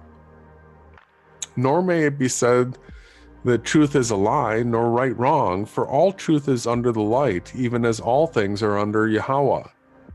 All these things, therefore, I proved in my life, and I wandered not from the truth of the Lord. And I searched out the commandments of the Most High, walking according to all my strength with singleness of face unto that which is good. Take heed, therefore, ye also, my children, to the commandments of the Lord, following the truth with singleness of face. For they that are double-faced are guilty of a twofold sin. For they both do the evil thing, and they have pleasure in them that do it, following the example of the spirit of deceit and striving against mankind. Do ye therefore, my children, keep the law of the Lord, and give not heed unto evil as unto good, but look unto the things that is really good, and keep it in all commandments of the Lord, having your conversation therein, and resting therein. For the latter ends of men do show their righteousness or unrighteousness when they meet the angels of the Lord and of Satan. For when the souls depart troubled, it is tormented by the evil spirit, which also it served in lusts and evil works. But if he is peaceful with joy, he meeteth the angel of peace, and he leadeth him into eternal life. Become not, my children, as Sodom, which sinned against the angels of the Lord and perished forever. For I know that ye shall sin and be devoured into the hands of your enemies, and your land shall be made desolate, and your holy places destroyed, and ye shall be scattered unto the four corners of the earth. And ye shall be set at naught in the dispersion, vanishing away as water, until the Most High shall visit the earth, coming himself as man, with men eating and drinking, and breaking the head of the dragon in the water. He shall save Israel and all the Gentiles, Yahweh speaking in the person of man. Therefore do ye also, my children, tell these things to your children, that they disobey him not. For I have known that ye shall assuredly be disobedient, and assuredly act ungodly, not giving heed to the law of Yahweh, but to the commandments of men, being corrupted through wickedness. And therefore shall ye be scattered as Gad and Dan, my brethren, and ye shall know not your lands, tribe, and tongue. But the Lord will gather you together in faith through his tender mercy, and for the sake of Abraham, Isaac, and Jacob. And when he had said these things unto them, he commanded them, saying, Bury me in Hebron. And he fell asleep and died at a good old age. And his sons did as he had commanded them, and they carried him up to Hebron and buried him with his fathers. Yeah, there's a super important commandment there about the gayness again, right? Which we see being pretty much defiled everywhere on the four corners of the earth right now, right? People, what time do you think it is? Yeah, we're right there, brother. We're right there. So we've got 2 chapters of Joseph here, and I think Benjamin's last. All right. The copy of the testament of Joseph. When he was about to die, he called his sons and his brethren together, and he said to them, My brethren and my children, hearken to Joseph, the beloved of Israel. Give ear, my sons, unto your father. I have seen in my life envy and death, yet I went not astray, but persevered in the truth of the Lord. These, my brethren, hated me, but the Lord loved me. They wished to slay me, but the God of my fathers guarded me. They let me down into a pit, and the Most High brought me up again. I was sold into slavery, and the Lord of all made me free. I was taken into captivity, and his strong hands succored me. I was beset with hunger, and the Lord himself nourished me. I was alone, and Yahweh comforted me. I was sick, and the Lord visited me. I was in prison, and my God showed favor unto me. In bonds, and he released me. Slandered, and he pleaded my cause. Bitterly spoke against by the Egyptians, and he delivered me. Envied by my fellow slaves, and he exalted me. And this chief captain of Pharaoh entrusted to me his house. And I struggled against a shameless woman, urging me to transgress with her. But the God of Israel, my father, delivered me from the burning flame. I was cast into prison. I was beaten. I was mocked. But the Lord granted me to find mercy in the sight of the keeper of the prison. For the Lord doth not forsake them that fear him, neither in darkness, nor in bonds, nor in tribulations, nor in necessities. For Yahweh is not put to shame as a man, nor as the son of man is he afraid, nor as one that is earthborn is he weak or affrighted. But in all those things doth he give protection, and in divers ways doth he comfort, though for a little space he departeth to try the inclination of the soul. In 10 temptations he showed me approval, and in all of them I endured, for endurance is a mighty charm, and patience giveth many good things. How often did the Egyptian woman threaten with death? How often did she give me over to punishment, and then call me back and threaten me? And when I was unwilling to company with her, she said to me, Thou shalt be Lord of me, and all that is in my house, if thou wilt give thyself unto me, and thou shalt be as our master. But I remembered the words of my father, and going into my chamber, I wept and prayed unto the Lord. And I fasted in those 7 years, and I appeared to the Egyptians as one living delicately, for they that fast for Yahweh's sake receive beauty of face. And if my Lord were away from home, I drank no wine, nor for 3 weeks did I take any food, but I gave it to the poor and sick. And I sought the Lord early, and I wept for the Egyptian woman of Memphis, for very unceasingly did she trouble me, for also at night she came to me under pretense of visiting me. And because she had no male child, she pretended to regard me as a son. And for a time she embraced me as a son, and I knew it not, but later she sought to draw me into fornication.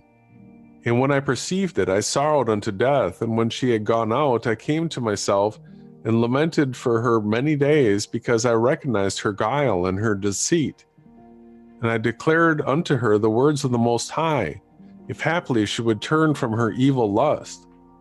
Often therefore she did flatter me with words as a holy man, and guilefully in her talk praised my chastity before her husband, while desiring to ensnare me while we were alone. For she lauded me openly as chaste, and in secret she said unto me, Fear not, my husband, for he is persuaded concerning thy chastity, for even should one tell him concerning us, he would not believe.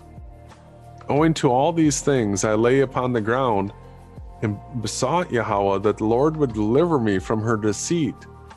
And when she had prevailed nothing thereby, she came again to me under the plea of instruction, that she might learn the word of Yahweh. And she said unto me, If thou willest that I should leave my idols, lie with me, and I will persuade my husband to depart from his idols, and we will walk in the law by thy Lord. And I said unto her, The Lord willeth not that those who reverence him should be in uncleanness, nor doth he take pleasure in them that commit adultery, but in those that approach him with a pure heart and undefiled lips. But she hid her peace, longing to accomplish her evil desire. And I gave myself yet more to fasting and prayer, that the Lord might deliver me from her. And again, at another time, she said unto me, If thou wilt not commit adultery, I will kill my husband by poison, and take thee to be my husband.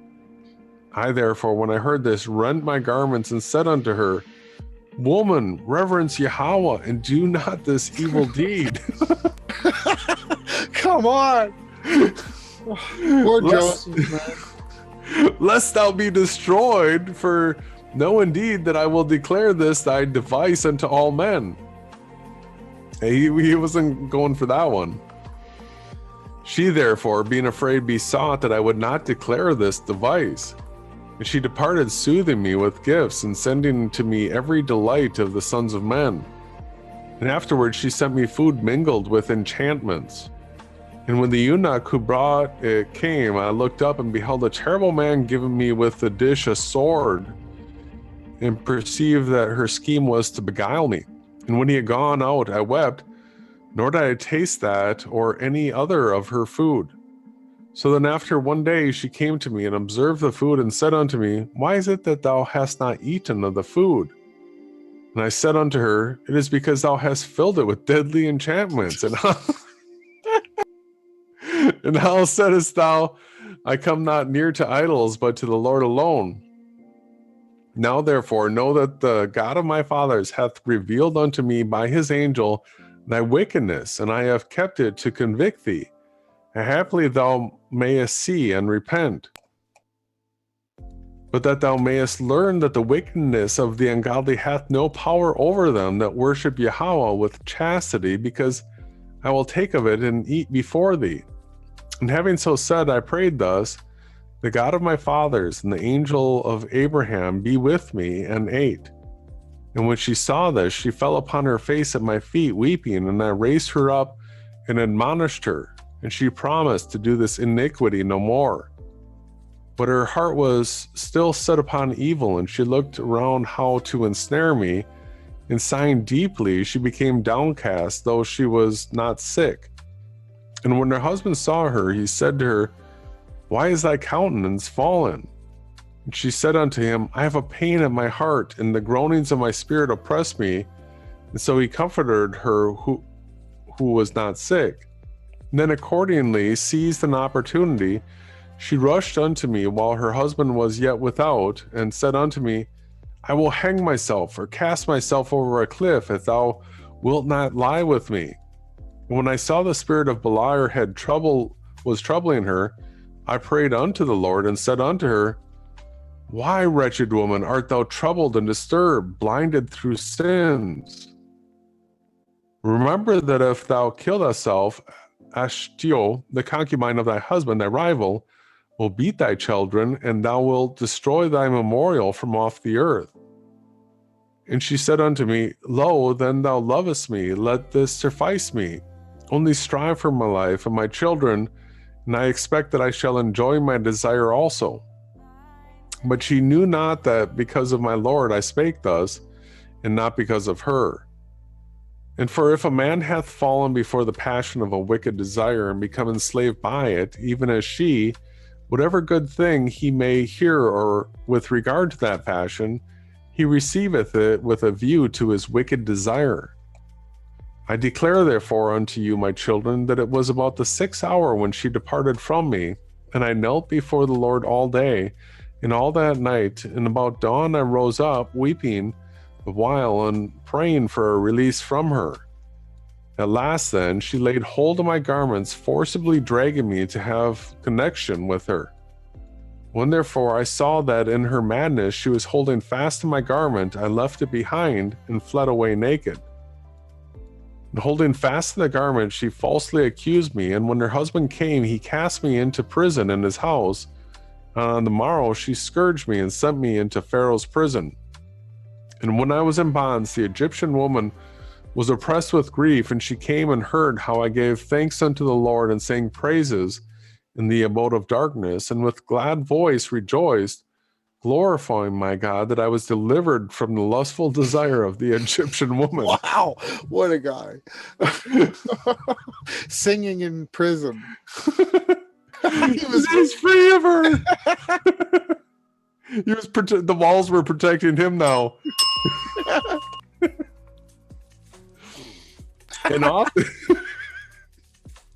And often hath she sent unto me, saying, Consent to fulfill my desire, I will release thee from thy bonds, and I will free thee from the darkness. And not even in thought did I incline unto her. Yahweh loveth him who in a den of wickedness combines fasting with chastity, rather than the man who in king's chambers combines luxury with license. And if a man liveth in chastity and desireth also glory, And the Most High knoweth that it is expedient for him, he bestoweth this also upon me. How often, though she were sick, did she come down to me at unlooked for times, and listen to my voice as I prayed. And when I heard her groanings, I held my peace.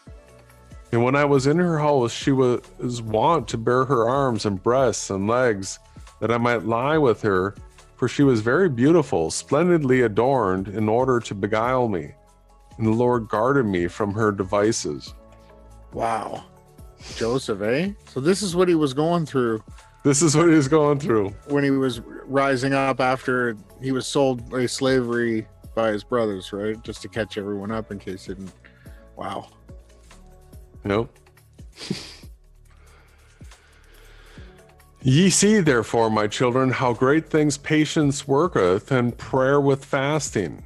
So ye too, if ye follow after chastity and purity with patience and prayer, with fasting and humility of heart, the Lord will dwell among you, because he loveth chastity. And wheresoever the Most High dwelleth, even though envy or slavery or slander befalleth a man, the Lord who dwelleth in him for the sake of his chastity not only delivereth him from evil, but also exalteth him even as me. For in every way the man is lifted up, whether in deed or in word or in thought. My brethren knew how my father loved me, and yet I did not exalt myself in my mind. Although I was a child, I had the fear of Yahweh in my heart, for I knew that all things would pass away. And I did not raise myself against them with evil intent, but I honored my brethren, and out of respect for them, even when I was being sold, I refrained from telling the Ishmaelites I was a son of Jacob, a great man and a mighty.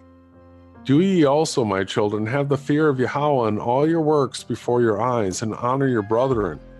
For everyone who doeth the law of the Lord shall be loved by him. And when I came to Encyclopedia with the Ishmaelites, they asked me, saying, Art thou a slave? And I said that I was a homeborn slave, that I might not put my brethren to shame.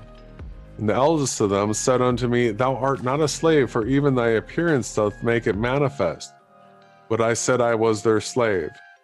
Now when he came into Egypt, they strove concerning me which of them should buy me and take me. Therefore it seemed good to all that I should remain in Egypt with a merchant of their trade, until they should return bringing merchandise. And the Lord gave me favor in their eyes of the merchant, and he entrusted unto me his house. And Yahweh blessed him by my means, and increased him in gold and silver and household servants. And I was with him 3 months and 5 days. And about that time the Memphian woman, the wife of Petrus, came down in a chariot with great pomp, because she had heard from her eunuchs concerning me. And she told her husband that the merchant had become rich by means of a young Hebrew, and they say that he had assuredly been stolen out of the land of Canaan. Now therefore render justice unto him, and take away the youth to thy house. So shall the God of the Hebrews bless thee, for grace from heaven is upon him. And Pentraphus was persuaded by her words, and commanded the merchant to be brought, and said unto him, What is this that I hear concerning thee, that thou stealest persons out of the land of Canaan, and sellest them for slaves? But the merchant fell at his feet, and besought him, saying, I beseech thee, my lord, I know not what thou sayest. And Pentraphus said unto him, Whence then is this Hebrew slave? And he said, The Ishmaelites entrusted him unto me until they should return. But he believed him not, but commanded him to be stripped and beaten. And when he persisted in the statement, Pentraphus said, Let the youth be brought. And when I was brought in, I did obeisance to Pentraphus, for he was third in rank of the officers of Pharaoh. And he took me apart from him, and said unto me, Art thou a slave or free? And I said, A slave. And he said, Whose? And I said, The Ishmaelites. He said, How didst thou become their slave? And I said, They bought me out of the land of Canaan. And he said unto me, Truly thou liest. And straightway he commanded me to be stripped and beaten. Now the Memphian woman was looking through a window at me while I was being beaten, for her house was near, and she sent unto him, saying, Thy judgment is unjust, for thou dost punish a freeman who hath been stolen, as though he were a transgressor. And when I made no change in my statement, though I was beaten, he ordered me to be imprisoned, until he said the owners of the boy should come. And the woman said unto her husband, Wherefore dost thou detain the captive and well-born lad in bonds, who ought rather to be set at liberty and be waited upon? For she wished to see me out of a desire of sin, but I was ignorant concerning all these things.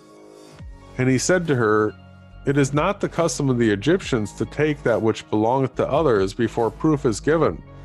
This therefore he said concerning the merchant, but as for the lad, he must be imprisoned.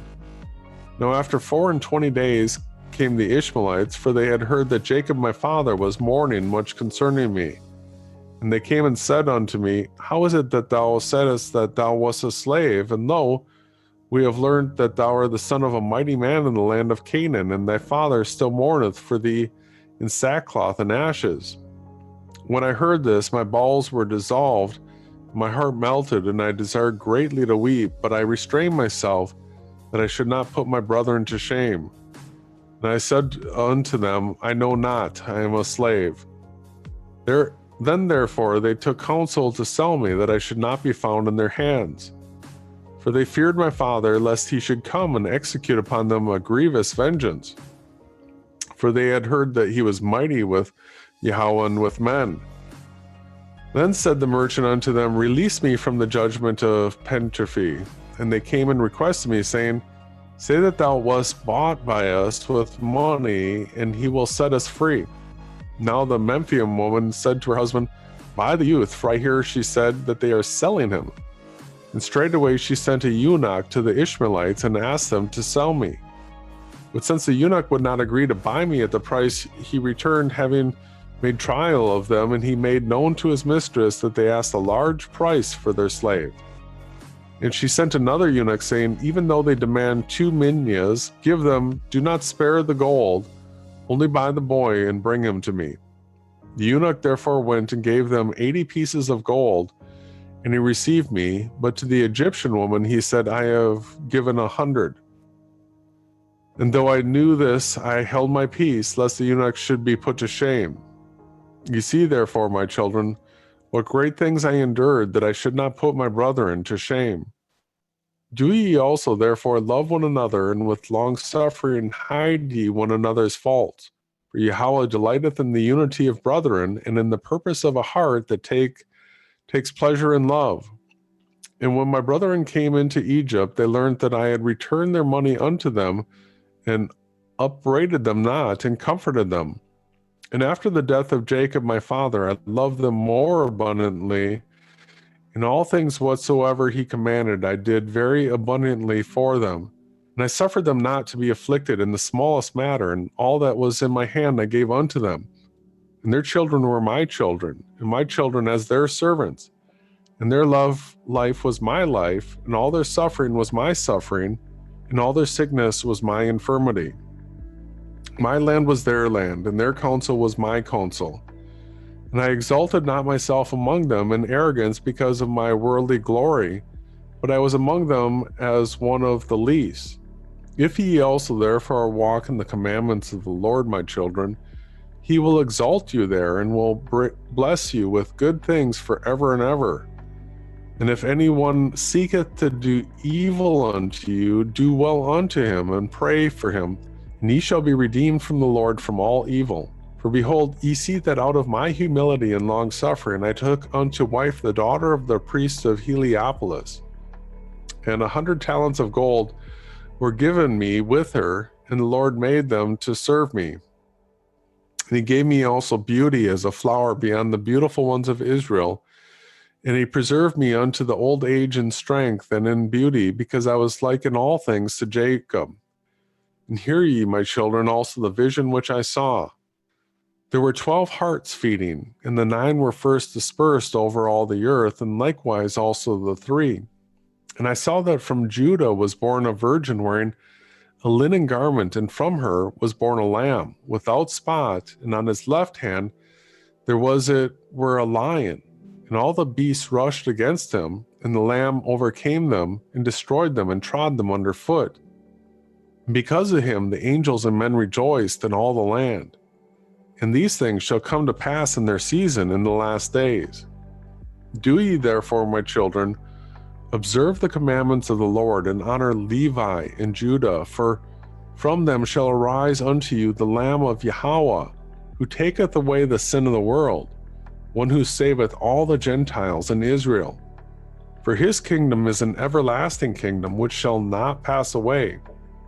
But to my kingdom among you shall come to an end as a watcher's hammock, which after the summer disappeareth. For I know that after my death the Egyptians will afflict you, but Yahweh will avenge you, and will bring you into that which he promised to your fathers. Be ye shall carry up my bones with you, for when my bones are being taken up thither, the Lord shall be with you in light, and Beliar shall be in darkness with the Egyptians. And carry ye up Asnath your mother to the hippodrome, and near Rachel your mother bury her. And when he said these things, he stretched out his feet and died at a good old age. And all Israel mourned for him, and all Egypt with a great mourning. And when the children of Israel went out of Egypt, they took with them the bones of Joseph, and they buried him in Hebron with his fathers. And the years of his life were 110 years. Wow. So that was like a shadow of Yahushua, right? So like he was tempted by the woman, so was Yahushua tempted by Satan, right? They parallel each other, the stories, right? Oh man, there's so much of that encoding in here. We could take months breaking this down. Yeah, as well as just beyond. It takes it to a whole other level. There was even "This Land Is My Land," right? That's like a Canadian hymn as well. Yeah. Or maybe it's just a hymn. I don't know why I'm identifying it as Canadian. No, it's Hebrew, right? From the River Jordan to the... Anyways. This land is our land. I don't know. Okay, I'll keep going here. I don't know where you're going with that. Tribe of Benjamin, right? Yep. The Testament of Benjamin. The copy of the words of Benjamin, which he commanded his sons to observe, after he had lived 125 years. And he kissed them and said, As Isaac was born to Abraham in his old age, so also was I to Jacob. And since Rachel my mother died in giving me birth, I had no milk, therefore I was suckled by Bilhah, her handmaid. For Rachel remained barren for 12 years after she had borne Joseph, and she prayed the Lord with fasting 12 days, and she conceived and bare me. For my father loved Rachel dearly, and prayed that he might see 2 sons born from her.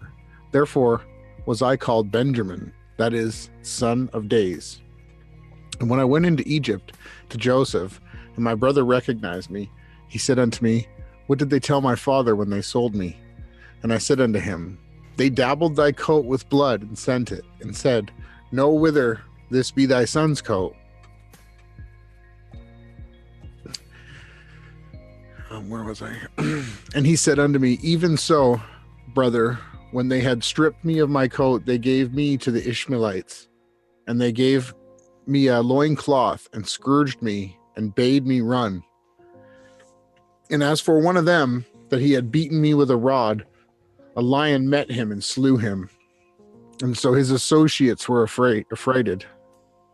Do ye also, therefore, my children, love Yahweh of heaven and earth, and keep his commandments, following the example of the good and holy man Joseph. And let your mind be unto good, even as ye know me. For he that bath his mind right seeth all things rightly.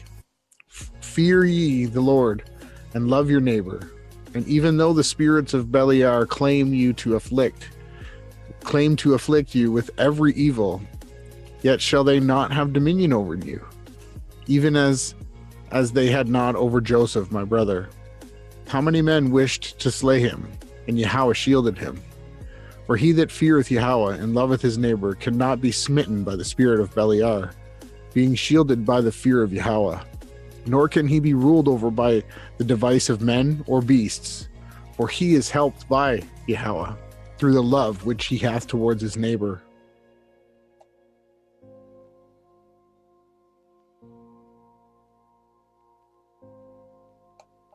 For Joseph also besought our father that he would pray for his brethren, that the Lord would not impute to them as sin whatever evil they had done unto him. And thus Jacob cried out, My good child, thou hast prevailed over the bowels of thy father Jacob. And he embraced him and kissed him for 2 hours, saying, In thee shall be fulfilled the prophecy of heaven concerning the Lamb of Yahweh and Savior of the world, and that a blameless one shall be delivered up from the lawless man, and a sinless one shall die for ungodly men in the blood of the covenant, for the salvation of the Gentiles and of Israel, and shall destroy Beliar and his servants. See ye therefore, my children, the end of the good man. Be followers of his compassion, therefore, with a good mind, that ye also may wear crowns of glory. For the good man hath not dark eye, for he showeth mercy to all men, even though they may be sinners. And although they devise with evil intent concerning him, by doing good he overcometh evil, being shielded by Yahweh, and he loveth the righteous as his own soul. If anyone is glorified, he envieth him not. And if anyone is enriched, he is not jealous. If anyone is valiant, he praiseth him. And virtuous man he laudeth. On the poor man he hath mercy. On the weak he hath compassion. Unto Yahweh he singeth praises. And him that hath the grace of the good spirit he loveth his own soul. If therefore ye also have a good mind, then you will both then will both wicked men be at peace with you, and the profligate will reverence you and turn into good. And the covetous will not only cease from their inordinate desire, but even give the objects of their covetousness to them that are afflicted. If ye do well, even the unclean spirits will flee from you, and the beasts will dread you. For where there is reverence for good works and light in the mind, even darkness fleeth away from him. For if anyone does violence to a holy man, he reopeneth. For the holy man is merciful to his reviler, and holdeth his peace. And if anyone betrayeth a righteous man, the righteous man prayeth. Though for a little he be humbled, yet not long after he appeareth far more glorious, as was Joseph with my brother. The inclination of the good man is not in the power of deceit of the spirit of Beliar, for the angel of peace guideth his soul. And he gaveth not passionately upon corruptible things, nor guardeth together riches through a desire of pleasure. He delighteth not in pleasure. He grieveth not his neighbor. He setteth not himself with luxuries. He erreth not in the uplifting of eyes, for Yahweh is his portion. The good inclination receiveth not glory nor dishonor from men, and if knoweth not any guile, or lie, or fighting, or reveling. For the Lord dwelleth in him, and lighteth up his soul, and rejoiceth towards all men always. The good man hath not 2 tongues, of blessing and cursing, and continually and continually and honor and sorrow and of joy and quietness and of confusion and of hypocrisy and of truth, of poverty and of wealth. But it hath one disposition, uncorrupt and pure concerning all men. It hath no double sight nor double hearing. For in everything which he doeth or speaketh or seeth, he knoweth that Yahweh looketh on his soul. And he cleanseth his mind, that he may not be condemned by men, as well as by Yahweh. And in like manner, the works of Beliar are twofold, and there is no singleness in them. Therefore, my children, I tell you, flee the malice of Beliar, for he giveth a sword to them that obey him. And the sword is the mother of 7 evils. First the mind conceiveth through belly air, and first there is bloodshed, secondly ruin, thirdly tribulation, fourthly exile, fifthly death, sixthly panic, and seventhly destruction. Therefore was Cain also delivered out to 7 vengeances by God. For every 100 years the Lord brought out plague upon him. And when he was 200 years old, he began to suffer, and in the 900th year he was destroyed. For on account of Abel his brother, with all the evil was he judged. By Lamech was 70 times 7, because forever those who are like Cain in envy and in hatred of brethren shall be punished with the same judgment. And do ye, my children, flee evil doing, envy, and hatred of brethren, and cleave to goodness and love. He that hath a pure mind in love looketh not after a woman with a view of fornication, for he hath no defilement in his heart, because the Spirit of Yahweh resteth upon him. For as the sun is not defiled by shining on dung and mire, but rather drieth up both away from the evil smell, so also the pure mind, through encompassed by the defilements of earth, rather cleanseth them, and it not itself defiled. And I believe that there will be also evil doings among you, from the words of Enoch the righteous, that ye shall commit fornication with the fornication of Sodom, and shall perish, and all save a few, and shall renew wanton deeds and with women, and the kingdom of the Lord shall not be among you, for straightway he shall take it away. Nevertheless, the temple of Yahweh shall be in your portion, and the last temple shall be more glorious than the first. And the 12 tribes shall be gathered together there, and all of the Gentiles, until the Most High shall send forth his salvation in the visitation of the only begotten prophet. And he shall enter into the first temple, and there shall Yahweh be treated with outrage, and he shall be lifted up upon a tree. And the veil of the temple shall be rent, and the Spirit of Yahweh shall pass on to the Gentiles as fire poured forth. And he shall ascend from Hades, and shall not pass from earth to heaven.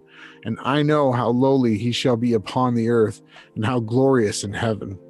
Now when Joseph was in Egypt, I longed to see his figure and form and of his countenance, and through the prayers of Jacob my father I saw him. While awake in the daytime, even his entire figure was exactly as he was. And when he had said these things, he said unto them, Know ye therefore, my children, that I am dying. Do ye therefore truth, each one to his neighbor, and keep the law of Yahweh and his commandments. For these things I leave you instead of inheritance. Do ye also, therefore, give them to your children for an everlasting possession. For so did both Abraham and Isaac and Jacob. For all these things they gave us for inheritance, saying, Keep the commandments of Yahweh, until Yahweh shall reveal his salvation to all the Gentiles. And then ye shall see Enoch and Noah and Shem and Abraham and Isaac and Jacob rising on the right hand in gladness. Then shall we also rise, each one over our tribe, worshiping the King of heaven, who appeared upon the earth in the form of a man in humility. And as many as believe on him on the earth shall rejoice with him. Then also all men shall rise, some unto glory and some unto shame. And the Lord shall judge Israel first for their unrighteousness. For when he appeared as Yahweh in the flesh to deliver them, they believed him not. And then he shall judge all the Gentiles, as many who believed on him, not when he appeared upon the earth. And he shall convict Israel through the chosen ones of the Gentiles, even as he reproved Esau through the Midianites, who deceived their brethren, so that they fell into fornication, idolatry, and they were alienated from Yahweh, becoming therefore children in the portion of them that feared for Yahweh. If ye therefore, my children, walk in holiness according to the commandments of Yahweh, ye shall again dwell securely with me, and all Israel shall be gathered unto the Lord. And I shall no longer be called a raving wolf on account of your ravages. but a worker of the Lord, distributing food to them that work that what is good. And there shall arise in the latter days one beloved of the Lord, the tribe of Judah and Levi, a doer of his good pleasure in his mouth, with new knowledge enlightening the Gentiles, until the consummation of the age shall be in the synagogues of the Gentiles, and among their rulers, a strain of music as in the mouth of all. And he shall be inscribed in the holy books, both his work and his word, and shall become a chosen one of Yahweh forever. And through them he shall go to and fro, as Jacob my father sang, he shall fill up that which lacketh of the tribe. And when he said these things, he stretched out his feet and died in a beautiful and good sleep. And his sons did as he had enjoined them. And they took up his body and buried it in Hebron with his father. And the number of the days of his life was 125. Is that the end of the book? The 12? That's it. Wow. 12 patriarchs. Wow. That was Judah through Benjamin tonight. Yeah, those were great books. Woo. Wow. Those fulfillments that happen, the promises that happen through the tribes of Levi and Judah, man, that's some good stuff. The Gentiles were Saved. no. Did you? You just read it like 30 seconds ago. Yeah. He he said he's going to use them, right, to save the Gentiles, save the Israelites. He's going to use the Gentiles to proclaim it back, just as he used the Midianites against Esau, right? So it should be interesting to see what the next days. Again, we're waiting for the peace deal, and I think it's going to come soon.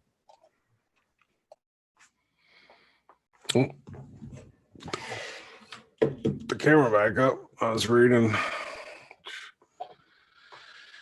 Yeah, what a great night, brother. Thank you so much. These scriptures. This is what we've been talking about. That there are dispensations, and so the third dispensation is the revealing of the books that have been hidden and were taken away by the scribes and Pharisees. And so here they are being revealed again, and we're getting a chance to go through them. And I think the way they're being brought out, so many things are being fulfilled right now. It's ridiculous. And like you just said, we're waiting for that peace deal. And we should really get into the thick of it, this great tribulation thing that we've been waiting for. I'm ready. And some other things too. We have to continue to try and remember to love one another. These are things that through the spiritual battle, it's really tough. I'm not picking on you, Jason. I'm just bringing it up that we gotta, I go through it too. I see mistakes that people go through, just like I do myself. And I continue to pray for everybody, people that we make videos with and about. It's never been about malice for me. It's just about the truth, right? Yep. But things are coming to a head. We're into some sort of like specific things that are happening now. But yeah, I noted everything in there. Alcohol, the not dividing up among your brethren, keeping your eyes off the women, don't covet what other people have. I mean, it's all there. All those things were there for sure. Yep. And